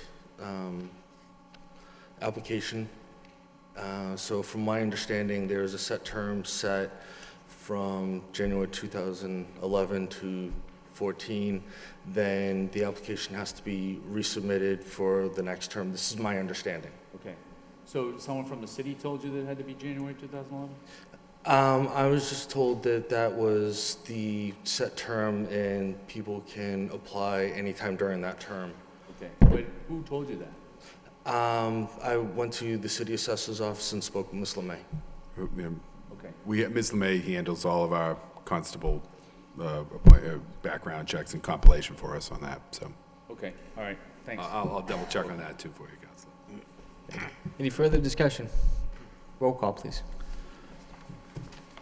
Councilor Martin. Yes. Councilor Madonza. Yes. Councilor Mercia. Yes. Mayor Murphy. Yes. Councilor Nguyen. Yes. Councilor Elliott. Yes. Councilor Kennedy. Yes. Councilor Leahy. Yes. Councilor Laurie. Yes. 9 yeas. Thank you. Next, we have an order for the 60-day trial. Motion to waive the full reading by Councilor Mercia, seconded by Councilor Nguyen. All those in favor, signify by saying aye. Opposed, so voted. Reading by title in City Council order pursuant to Chapter 266 of the Code of Ordinances, City of Lowell, Massachusetts, concerning Section 266-6 entitled Temporary Experimental Regulations. Temporary traffic regulations are implemented for a period of 60 days. What's the wish of the council? Setting a public hearing, Mr. Mayor. No, this is, Temporary. Move to approve. This is for, move for approval. Move for approval by Councilor Mercia, seconded by Councilor Laurie. Oh, I see. Councilor Elliott. Thank you. On these temporary regulations, Mr. Baker here, what happens after the 60 days expires? And the reason why I raise it, Deputy Ryan's actually here. There's a parking, a number of years ago, I filed a motion for Elaine Drive and to restrict parking on both sides of the roads, because what was happening is the tenants at Westminster Apartments, there were not enough space in the complex itself, so they were going to park and blocking in people in their driveways and parking on the sides of the road. So my question is, so I did file the motion and the regulations were adopted, and so the problem has been exacerbated on Elaine Drive, and the residents contacted me again, and Deputy Ryan can speak to this. Apparently, the temporary regulations expired, and there's an issue with the no parking on the street. So my question is, what, we approved these, then what happens? Or does it expire like this? With respect to the specific case you're describing, I'll get that information. We can look into that one in particular. But generally, the way this process works, in order to enact the permanent solution for these traffic regulations is a traffic ordinance. In order to enact an ordinance, as you know, there's advertising requirements and costs associated with that. In order to reduce those costs to the city, so that we don't need to be paying to separately advertise every single individual handicapped placard and things like that, what we do as a practice is we enact these 60-day trials, and then we have a practice of doing quarterly traffic ordinances. And at the quarterly traffic ordinance, sometimes we're introducing new items, but generally what we're doing is we're taking all of the things that had previously been approved as 60-day trials within the prior 60 days, and if they're working, making them permanent. And so the ordinance that you have on a quarterly basis makes them permanent. So it is no longer a trial that can expire. It would only expire, the rule at that point would only change with a new ordinance revoking the ordinance that put it into effect. It is conceivable in the particular case that you're mentioning, especially if it's an older one, that maybe that one didn't get picked up at some point and made into an ordinance. But we can certainly, again, take a look more closely at that particular one. All right, that's helpful, thank you. Appreciate it. Yeah, Yeah, in regards to the particular, Elaine Street, I believe you're speaking about, that particular situation, you know, that came to me from Mr. Marchand, and I assigned out to the sector captain who got in touch with the traffic engineer, and we learned that there was a temporary ordinance, as Adam said. However, at some point in time, this was many, many years ago, it didn't make it to that process. I can't explain, you know, we don't know at this point, but we were, you know, the traffic engineer, Mr. Eby, is going to put that forward through the manager for another temporary ordinance, and then continue the process properly. So in the meantime, we are still trying to address those concerns, but it should be addressed very quickly. thank you, Deputy. Thank you, Mr. Bakey. Any further discussion? Roll call, please. Counselor Martin. Yes. Counselor Madonza. Yes. Counselor Mercia. Yes. Mayor Murphy. Yes. Counselor Nguyen. Yes. Counselor Elliott. Yes, Counselor Kennedy. Yes. Counselor Leahy. Yes. Counselor Laurie. Yes. 9 yeas. Thank you. Next, we have order of taking and acceptance of Canal Street. Motion to waive the full rating by Council Noon, second by Council Mercier. All those in favor, signify by saying aye. Opposed, so voted. Reading by title. In City Council order. Order of taking and acceptance of Canal Street to take by eminent domain and fee certain parcels of land in the city of Lowell for municipal purposes, to wit, the layout and acceptance of Canal Street and other municipal purposes associated therewith. Entertain a motion to refer to a public hearing on October 16th. So moved. So moved by Council Kennedy, seconded by Council Laurie. All those in favor, signify by saying aye. Opposed, so voted.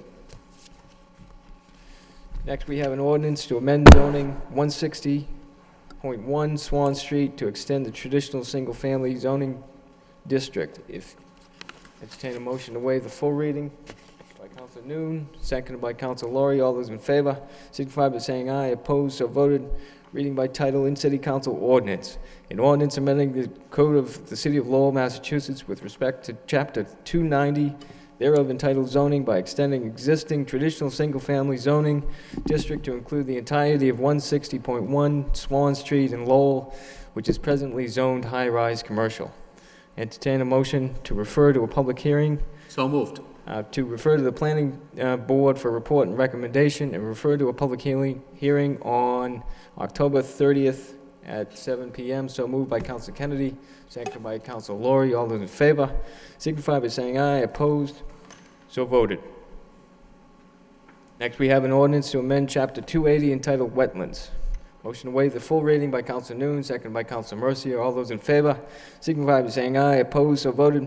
Reading by title, in City Council ordinance. An ordinance amending the Code of Ordinances, City of Lowell, Massachusetts, Chapter 280, entitled Wetlands by clarifying language and grammatical errors, as well as amending various sections. Motion to refer to a public hearing on October 16th. So moved. At 7 p.m. So moved by Council Kennedy, seconded by Council Laurie. All those in favor signify by saying aye. Opposed, so voted. Next, we have a vote to apply, accept, expend, SAFER grant for $1,826,016 for the fire department. Motion to waive the full rating by Council Mendonça, seconded by Council Laurie. All those in favor signify by saying aye. Opposed, so voted. Reading by title, in City Council vote. Authorizing city manager to apply for, accept, and expend an FY12 staffing for adequate fire and emergency response grant through the Federal Emergency Management Agency, the U.S. Department of Homeland Security, in the amount of $1,826,016 for the City of Lowell Fire Department. Motion, entertain a motion to approve Yeah. so moved. by Council Laurie, seconded by Council Elliott. Any discussion? I got a question. Council Laurie. Thank you, Mr. Mayor. Who found this grant? The fire chief. He should be congratulated. This is quite a bit of money. Well, we haven't received it yet. No, but it's quite a bit of money. It's in, it would 12 jobs, I think, for a couple of years. Correct. And how many people do we have retire every year? It varies. We have 6 to 8 probably people retire each year out of the fire department. So if we got the money and we hire 12 for a 2-year period, by the time they're there 2 years, you might be replacing firefighters? Over time, that's how it would work. We'd probably, I think there's some grant requirements that we retain the positions. There's no requirement to retain the positions, no applicant match, however, required to fill positions as they become vacated during the 2-year performance period. So we'd have those 12 for those years, but then after that, we could bring it back down if we felt that was necessary. Yep. No, I just think it's a great idea, and I didn't know who found the grant, and thank you. Yep. Thank you. Any further discussion? Roll call, please. Counselor Martin. Yes. Counselor Madonza. Yes. Counselor Mercia. Yes. Mayor Murphy. Yes. Counselor Nguyen. Yes. Counselor Elliott. Yes. Counselor Kennedy. Yes. Counselor Leahy. Yes. Counselor Laurie. Yes. 9 yeas. Thank you. Next, we have the ordinance to create a position of business manager and delete the position of parking administrator and salary in the parking department. Motion to waive the full reading by Council Mercia, second by Council Noon. All those in favor signify by saying aye. Opposed, so voted. Reading by title.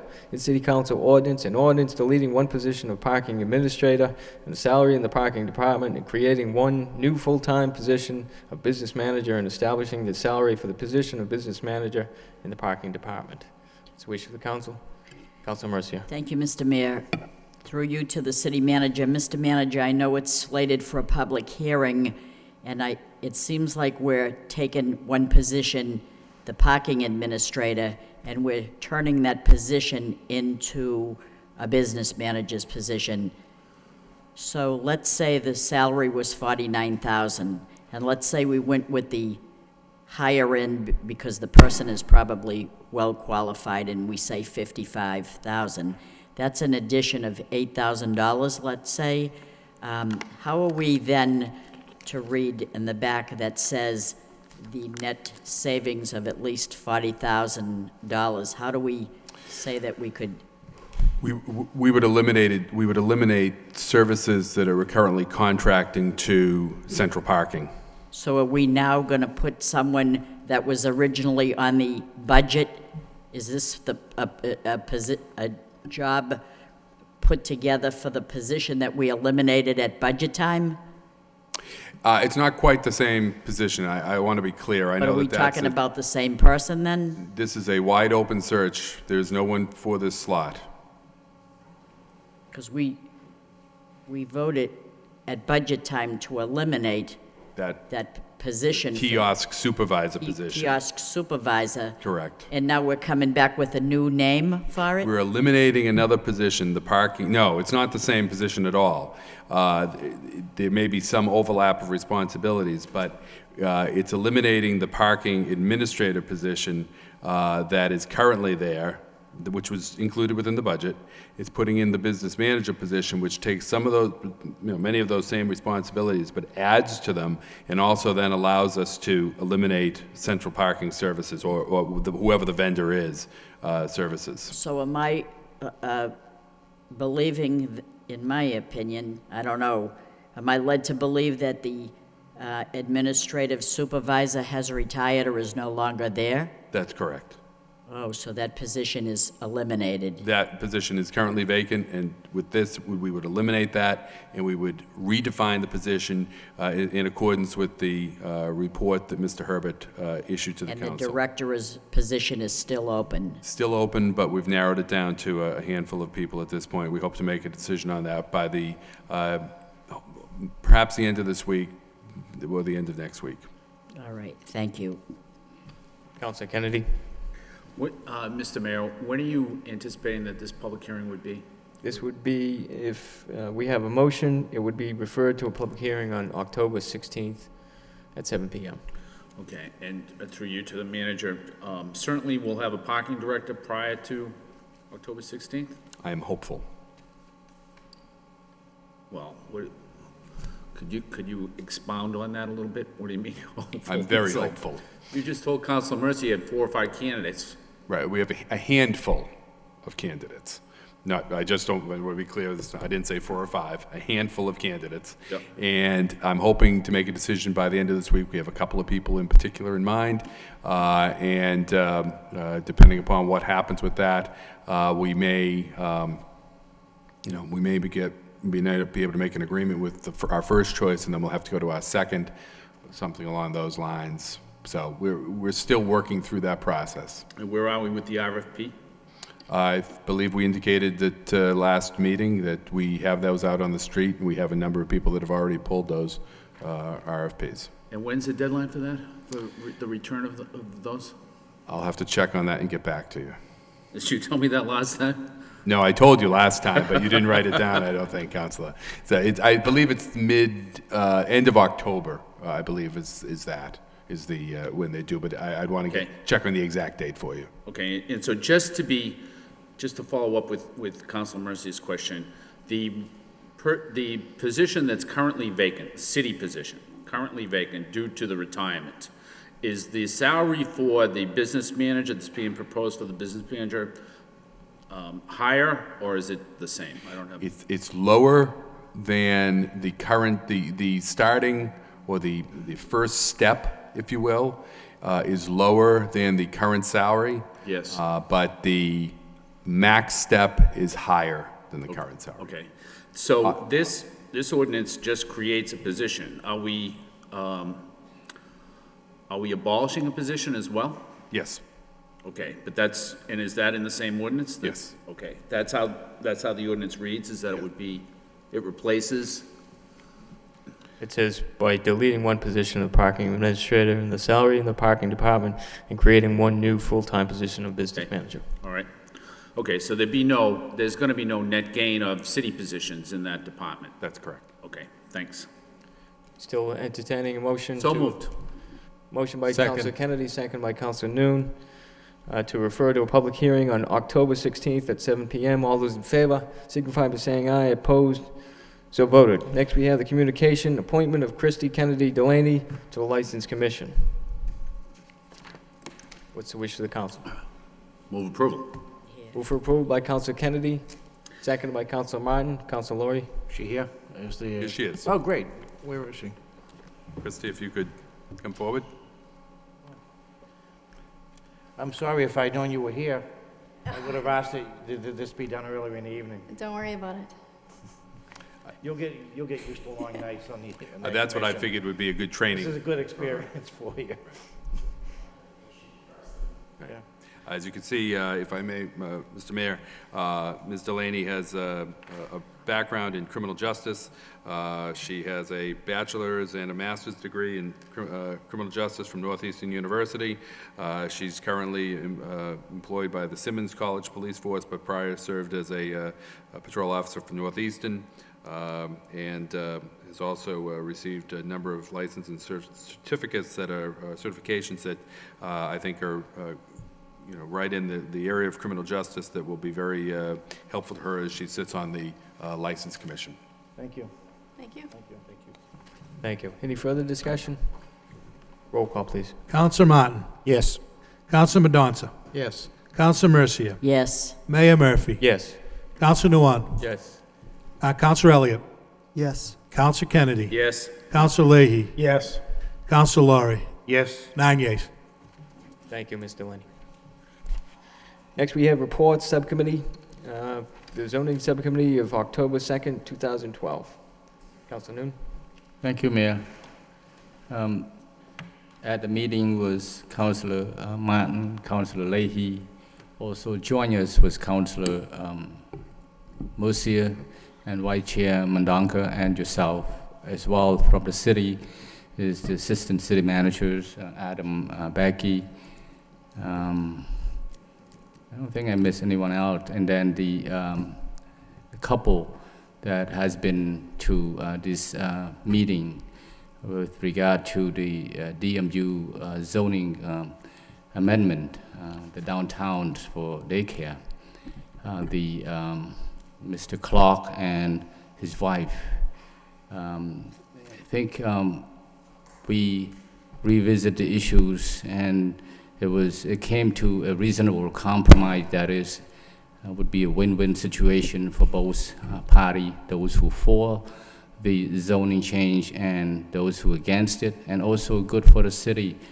That is, we did adopt, recommended to this full council, and possibly refer to the law department to tweak the language, and then return to this full council for the approval. The the things that we want to propose to this full council for the for this report is that to have the downtown, the DMU zoning district amendment by special permit. That is, the process would be that the petitioner, whoever want to file an application to have a daycare, a family daycare on this DMU zoning district, to get the certification or support from the condo association. And once you have that support, you then take it to, bring it to the city, to the planning, the Department of Planning to file for zoning. Public hearing will then, ZBA meeting, public hearing will then be conducted, and the department, city department, can have a comment on it, and or a resident, including the condo, people who live in that condo, and or people who live in the surrounding area, have in common whether they fall against it. So that was the report, and I think it was a great progress, and Councilor Martin and Councilor Leahy can add to that. Thank you. Thank you. Is it in the form of a motion to Councilor Martin? Well, the only thing is, so we recommended two changes. One that was suggested by the planning board, Right. that this become a special permit and not an as-of-right use. And the second thing that we suggested was suggested by one of the residents, that as part of the permit process, the condo association have to endorse the application or vote in favor of it. So it's an open issue, I think, at least at the subcommittee, whether that's a sufficient change to warrant a re-advertisement or not. In either case, I think it's going to need to, the ordinance will need to be redrafted. And so I think the motion was to refer it back, accept the law department's guidance, whether it has to come back for another full-blown public hearing or just simply an amended draft. We did hold the public hearing already, but, and I don't know that you need to answer that right now. You can talk it over with Mr. Bakey and just bring it back in whatever form is advisable. So motion by Councilor Martin to refer the recommendations back to planning and law departments to then refer back to the council. Seconded by Councilor Mercier. Yes. All those in favor, signify by saying aye. Opposed, so voted. Councilor Mercier. Thank you, Mr. Mayor. As the maker of the original motion that perhaps didn't pass was referred to the planning board, and the planning board made a reasonable accommodation as far as I'm concerned, and brought it back with what their recommendation was, rather than have nothing at all for the new residents that are moving down in the downtown with families. This is good. This is a fair compromise to the condo association, and it allows a special permit. And an extra requirement was that they get a certificate and for the permit that will not conflict with the condo association. They need proof of that. So this is a good amendment to have this in place rather than have nothing at all. So I think it makes everybody, at least there's a chance there for people to provide that. And there's certain requirements and specifications, and that's not bad as well. So I'm relatively happy with the compromise. Thank you. Thank you.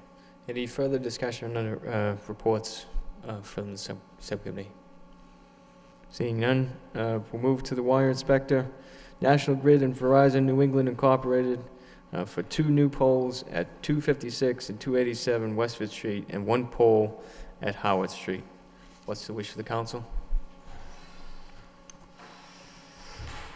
Okay. Councilor Kennedy? Yeah, Mr. Mayor, Councilor Leahy has a motion on this. It might be a good idea to bring that, to take that up simultaneously with this, if there's no objection from the chair. A motion to suspend the rules to take Councilor Leahy's motion out of order? And no objection from Councilor Leahy. Seconded by Council Laurie. All those in favor, signify by saying aye. Opposed, so voted.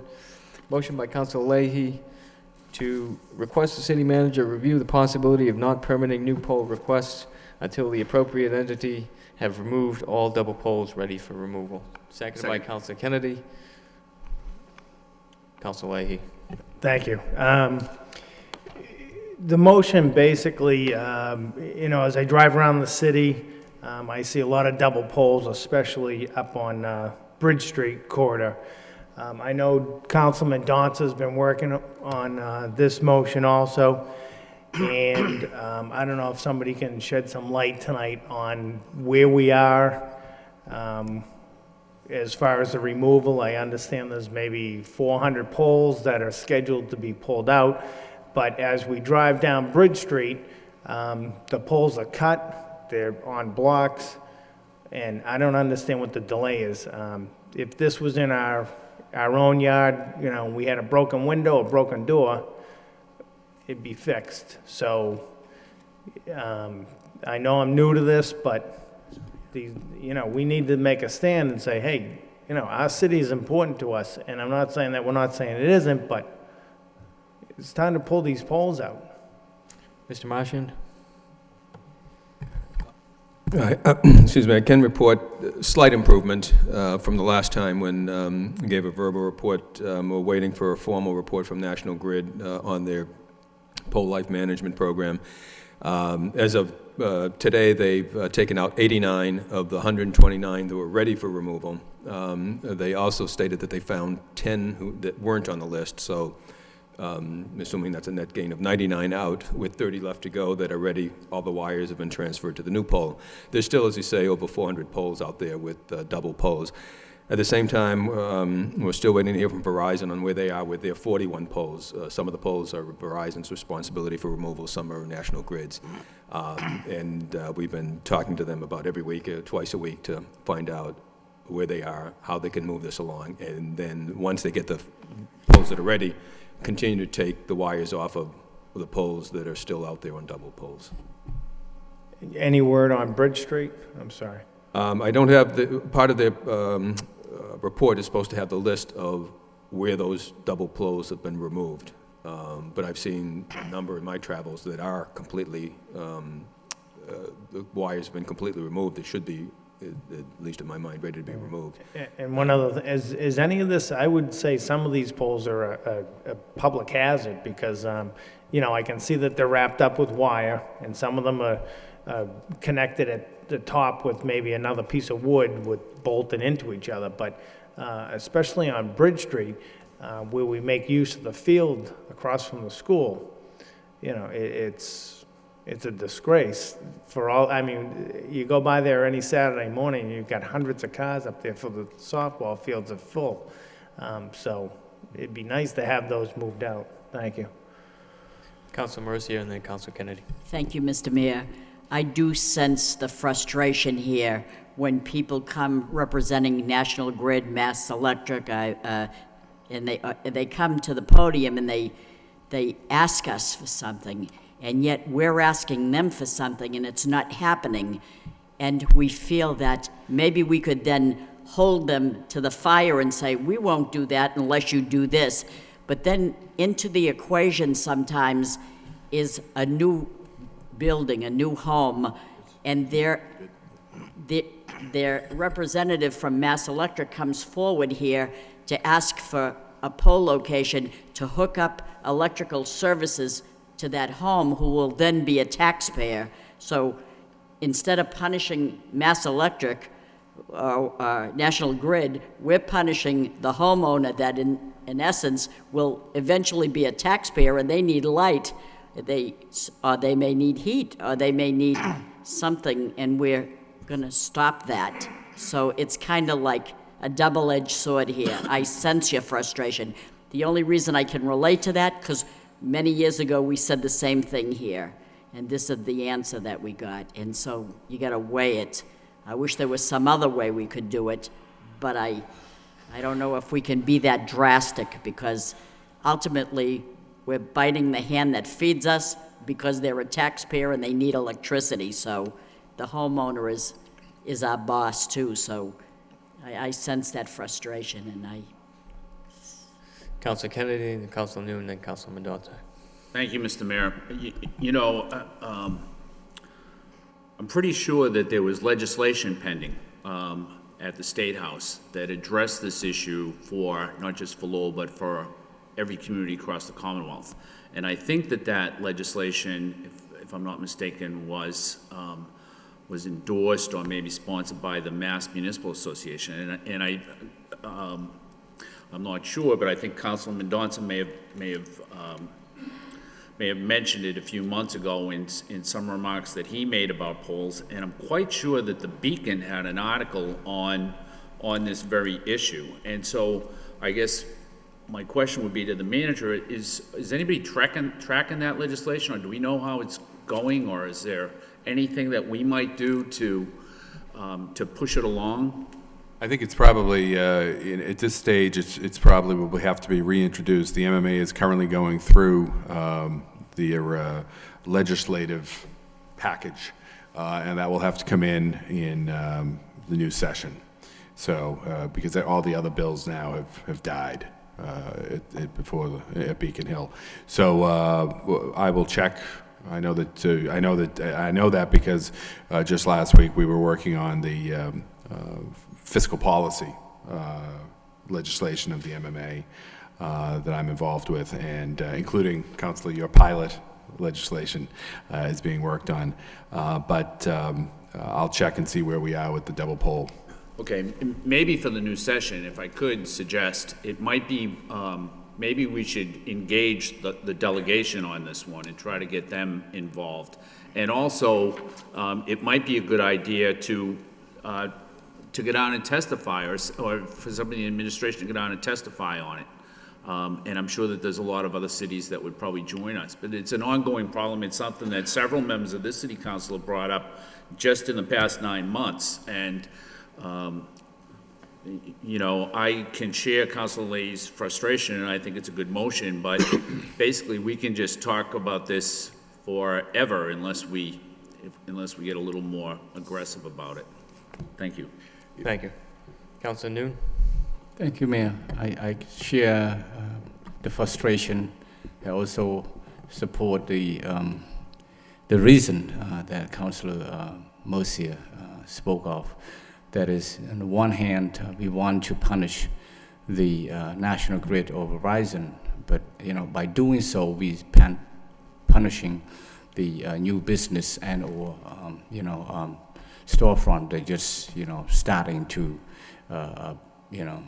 bring up their business. I know of this area very well. The K Pharmacy is going to come up here, and the request from the National Grid and the Verizon. I know that these two companies know that we are stuck between the rock and the hard place.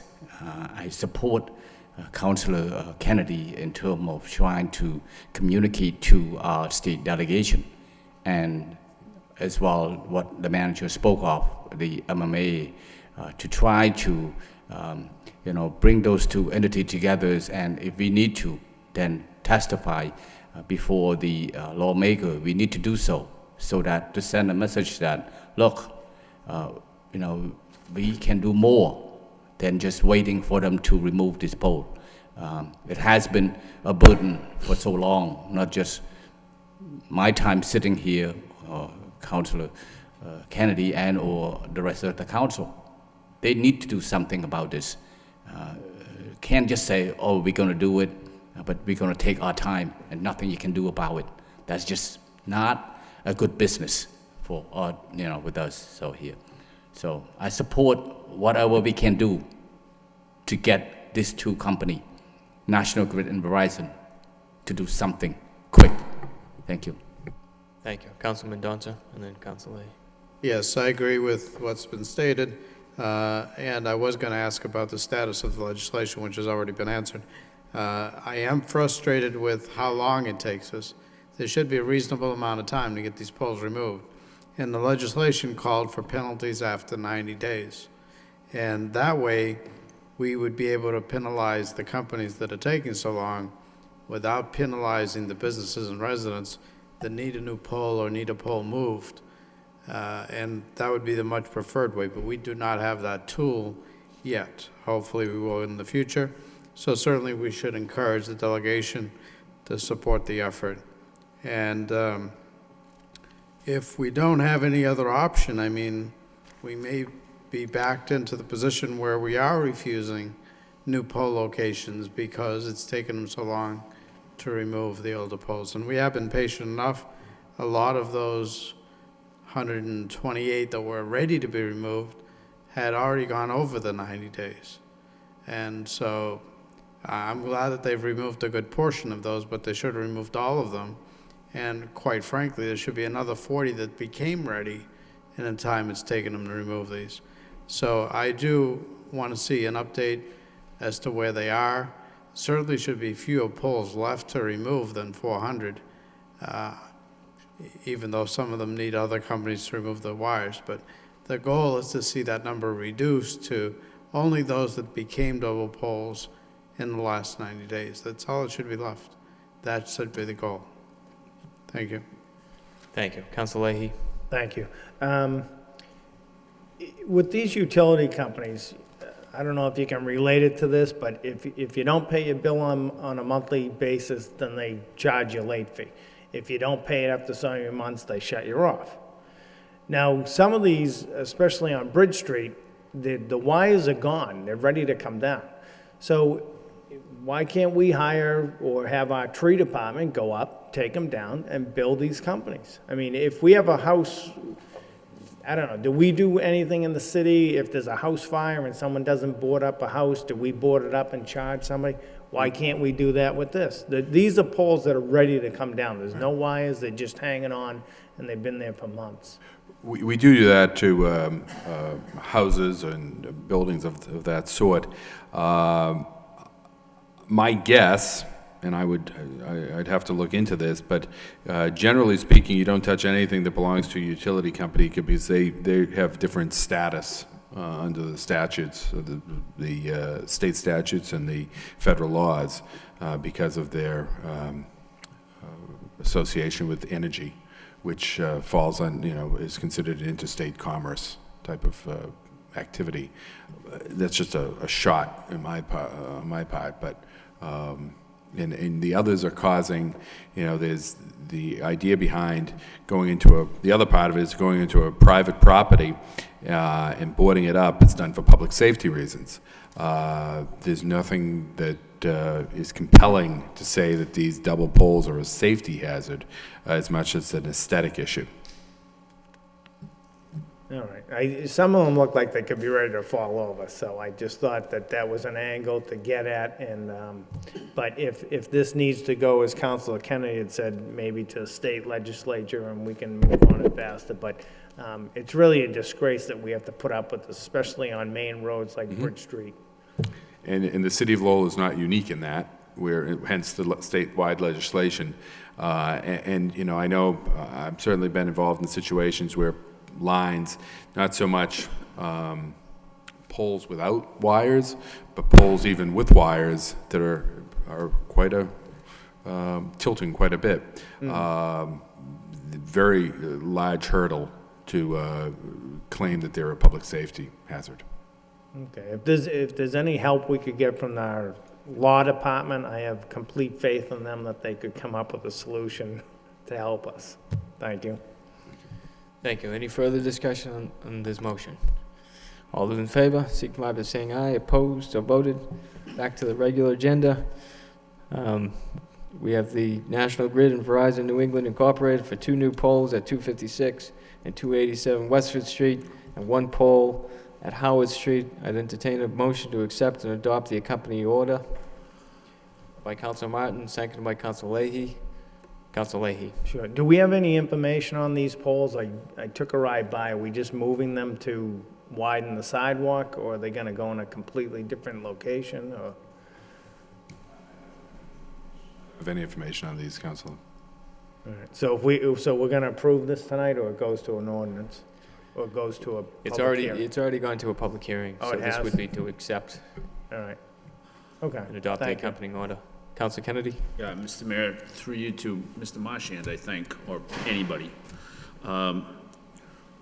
When the utility company makes these requests, they must state why they're doing it, right? They must state the need, don't they? They don't just say, we're gonna pull a couple down here and put it, I mean, isn't that how it goes, or? Generally, it is to provide service to new buildings or to, if they're replacing, if they're doing a different configuration of poles to eliminate other poles and put these in. Again, I'm not aware of what's taking place out here on Westford Street at Howard. Okay, but I mean, the utility company would have told us why, it's just that you can't recall the answer right now. Correct. Okay, and regarding the 99 I think it's for, actually, Councilor No may have said. Yes, mentioned, there's it's a for new new pharmacy. Southeast Asian pharmacy is on, called K Pharmacy.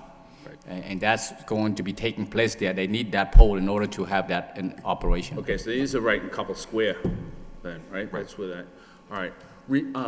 Regarding the 99 poles that have been taken down,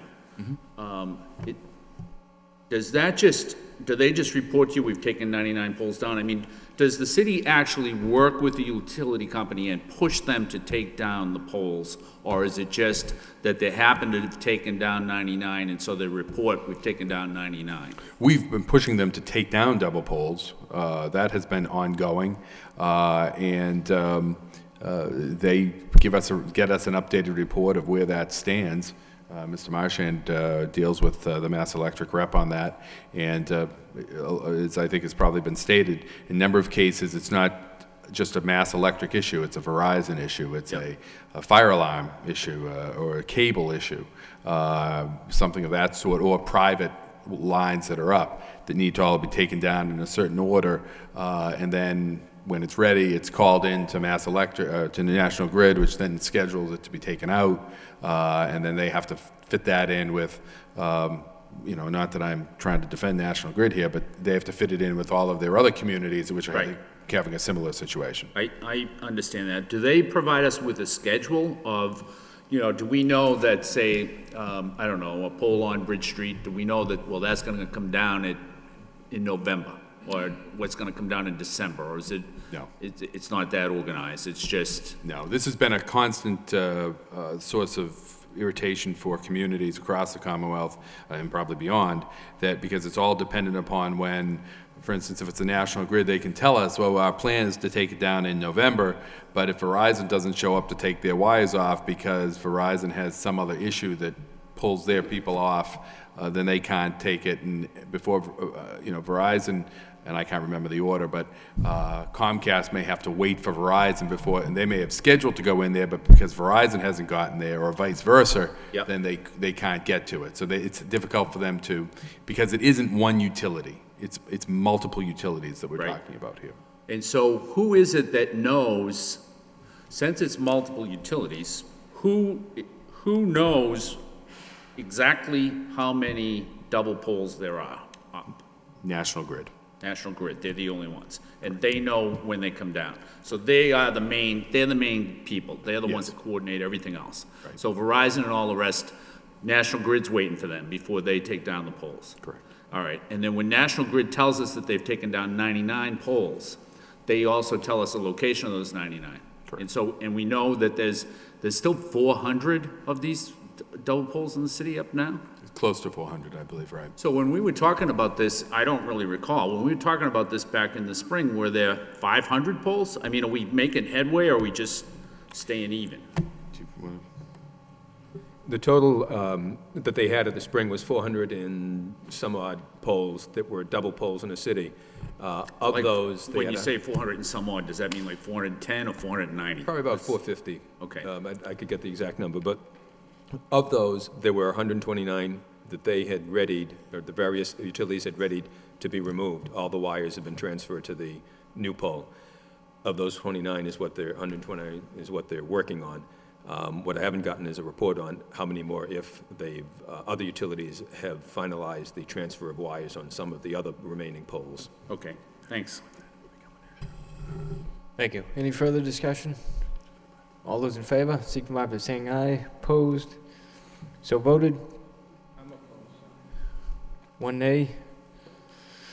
Motion by Council Leahy, request the city manager have proper department inspect Westview Road and report on any possible public safety concerns. Second by Council Mercia. Council Leahy. Thank you. It was apparent last week at the meeting that there are some traffic issues, some concerns with the Westview Road. If we could have the proper department go up there, speak to some of the residents, if there's any way we can alleviate some of these concerns, safety concerns, hazards, be appreciated. And we should do our best to at least make sure that the road is safe for the residents. Thank you. Thank you. Any further discussion on the motion? Council Kennedy. I just want to say, I think that this is an excellent motion. I drove down that street. I mean, you have to negotiate down that street. It's kind of tricky driving down that street, I have to say. And so I can't imagine what it must be like in the wintertime. Never driven down there in the wintertime. But it would, I think, and I could be wrong about this, that the problem with that street is that it was built in phases, and that developers in the past got away with building an inferior roadway, is the way I would put it. So now it's, I mean, I think it's a problem up there. Thanks. Anyone else? Council Noon. I think the one and only way to address that issue is to widen that road. You can't do otherwise. You have to widen that road, and you're going to have to talk to the homeowners on both sides to try and get some land and to do so. And I do agree that that's a problem. I mean, in terms of the access in that road, you know, when you have a fire truck and whatnot. So, yes, thank you. Any further discussion on the motion? All those in favor, signify by saying aye. Opposed? So voted. Next motion by Council Leahy, request the city manager have proper department report on scheduled repairs on bridge over Concord River on Andover Street. Second. Second by Council Kennedy. Council Leahy. Thank you. If we could just get a report on any repairs that are going to be done there. I don't know if that bridge has a name or not, but it crosses the Concord River right next to the old Hughes. There has been say if you're heading towards downtown on the left side, there's been a piece of plywood there for a number of years, and now it looks like we've had more damage on the other side, and there seems to be wire. So I don't know whose bridge that is, if it's city or state. Okay, and if I'm not wrong, I think that plywood has been there since when my father sat in this desk, and he told me to watch and see how long that takes to be repaired. So that was around '97. So I could be wrong, but I remember him pointing out a repair on that bridge. So if we get an update, it is a safety concern now because you go right over into the river. Thank you. Thank you. Any further discussion on this motion? All those in favor, signify by saying aye. Opposed? So voted. Next motion by Council Laurie. Request the city manager have proper department report on the pedestrian and vehicle traffic issues downtown and offer possible solutions. Seconded by Council Kennedy. Council Laurie. Thank you, Mr. Mayor. This motion just speaks for itself. I'm getting more complaints from downtown residents, bicycles, skateboards on the sidewalks. East Merrimack Street, I'm getting a lot of complaints in front of the college. Coming down tonight, you're having a green light, and the students are they got the headphones on, they're walking, not in the crosswalks. You get through Bridge Street, before you get to the next crosswalk at Central, people are just darting in and out. I don't know what the solution is, I really don't.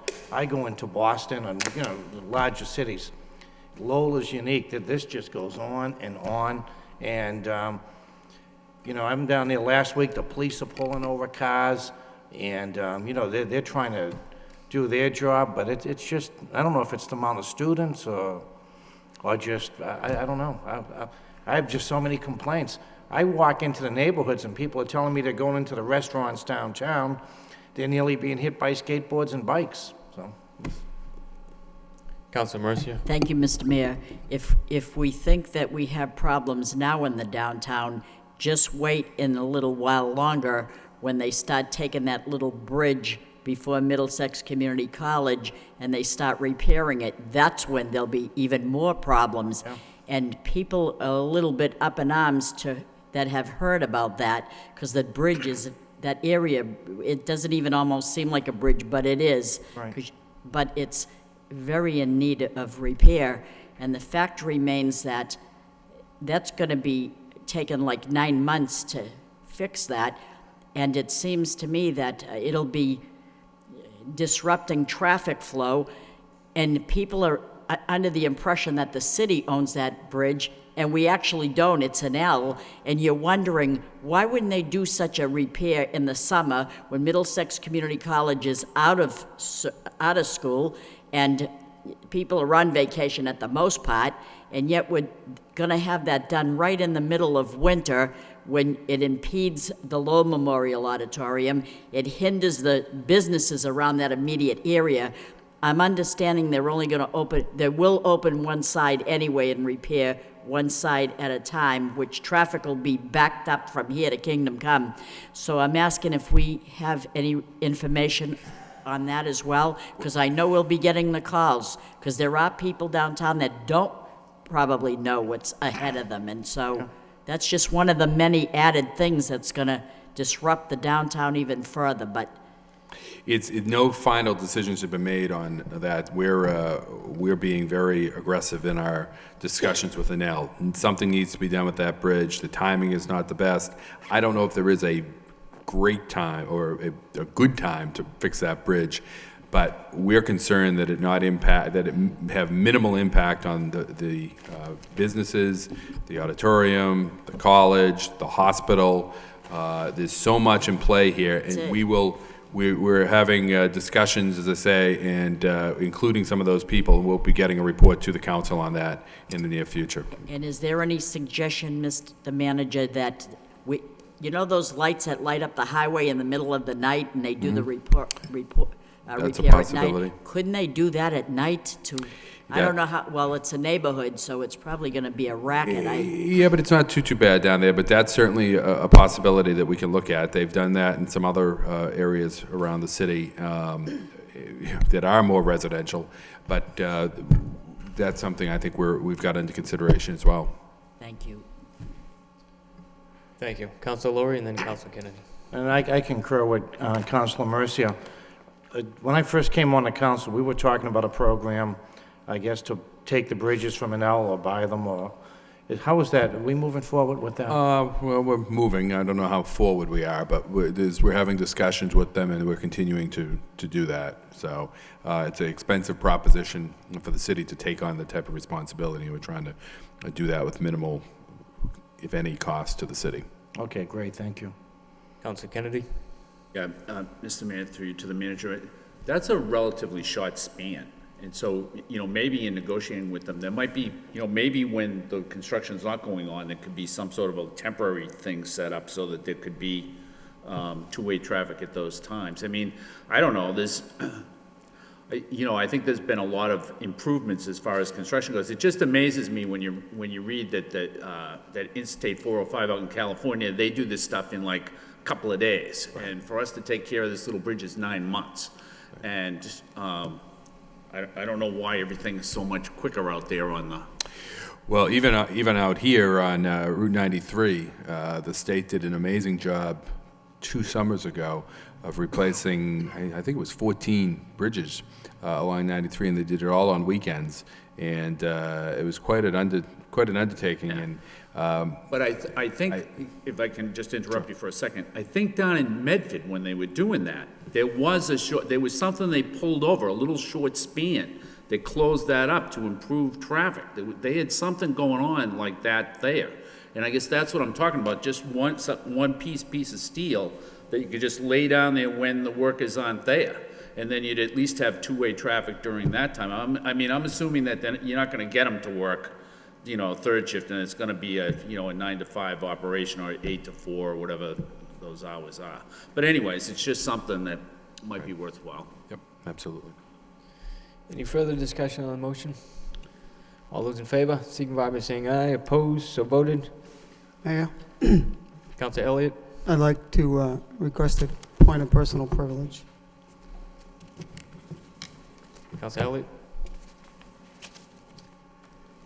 About a week and a half ago, it was brought to my attention, Mr. Mayor, that you wrote on a city website information regarding members of this city council and me in particular. Robert's Rules, the book that we adopt, cites society, it's understood in societies that members are required to be of honorable character and reputation. Requires members to refrain from conduct injurious to the organization and its purpose. When I read that information first on a city website, part of apparently a blog that you have set up, first of all, it's not a proper use of city resources. It's using publicly funded equipment and software funded by the taxpayers of the city for your personal use.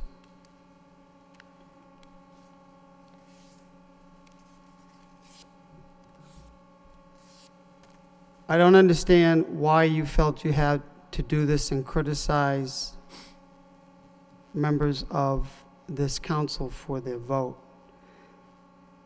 Roberts is very clear on page 21. The presiding officer, responsibility to help your position, the chair's necessary position of impartiality and help to preserve an objective and impersonal approach, especially when serious divisions of opinion arise. When you go on to write on the city website that because I apply for positions to be a chairperson or of subcommittees, and you write on a public website that subcommittees are not to support one counselor's psychic need for media attention, but to do work, discuss difficult matters, hear residents' concerns and suggestions, plan for long-term substantive changes that impact people's lives. I've been here for 15 years. I think we do that and more. I don't think that you have to express your opinion again. You have your own website. You want to do it on your website, that's your business. Councilor Elliott, you keep on repeating this charge that it's a city I website. think... Excuse me, this is a I point have of... the floor. this It's is not debatable, Mr. Point of information. Mr. Mayor. You are incorrect with your facts. If you want to... It's not debatable. To say that you have been disappointed that these committees haven't been used more widely for policy decisions, that's your opinion, and that's not your role as chair. Last week, the disrespect that you showed Councilor Mercia is nothing I've seen in this in this chamber. I think you owe Councilor Mercia, and I think you owe the city councilors in this chamber an apology for your writings and your conduct as well. Thank you.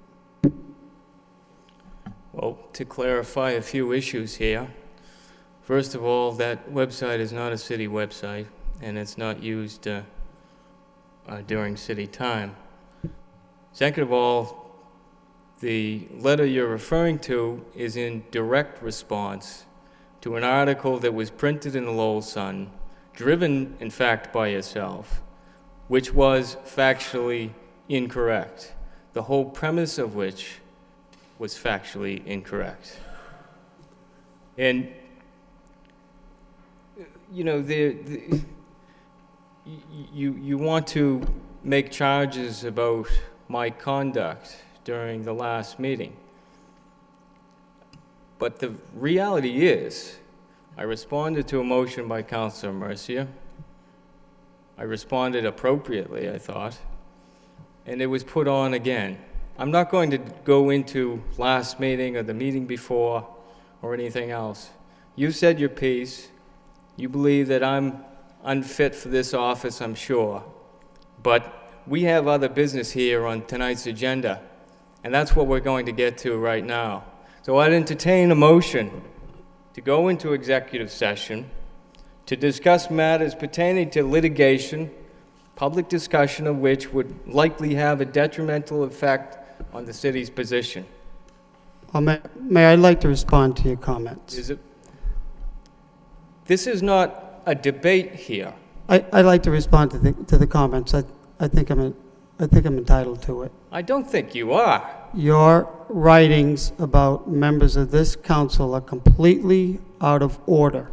You want to express your opinions, that is not your role. And I think you owe members of this city council an apology, at the least. Is that it? You're presuming, I never said you were unfit. If you want to presume, you can presume. I never said you were unfit for this job. I don't know where you come up with that notion. But your statement that I'm driving an article about this is, I don't know where that comes from either. I don't work for the newspaper. I clearly have had my share of disagreements with the newspaper. So getting to the point where you're making these things up and it's wrong. And if you don't think you did anything wrong, writing about your colleagues, then it shows your level of disrespect, because everybody makes mistakes. I make mistakes, I'll make more mistakes, but we have to recognize them, do something about it, and move on for the good of the people in this body and in the city. I agree that we have to move on. I'd entertain a motion, again, to go into executive session to discuss matters pertaining to litigation, public discussion of which would likely have a detrimental effect on the city's position. Motion by Councilman Mendonça. Seconded by Councilor Noon. All those in favor signify by saying aye. Opposed? Roll call, please. Councilor Martin. Yes. Councilor Mendonça. Yes. Councilor Mercia. Yes. Mayor Murphy. Yes. Councilor Nguyen. Yes. Councilor Elliott. Yes. Councilor Kennedy. Yes. Councilor Leahy. Yes. Councilor Laurie. Yes. 9 yeas. And we'll adjourn at the end of the executive session. Councilor Martin. I was just going to ask about that.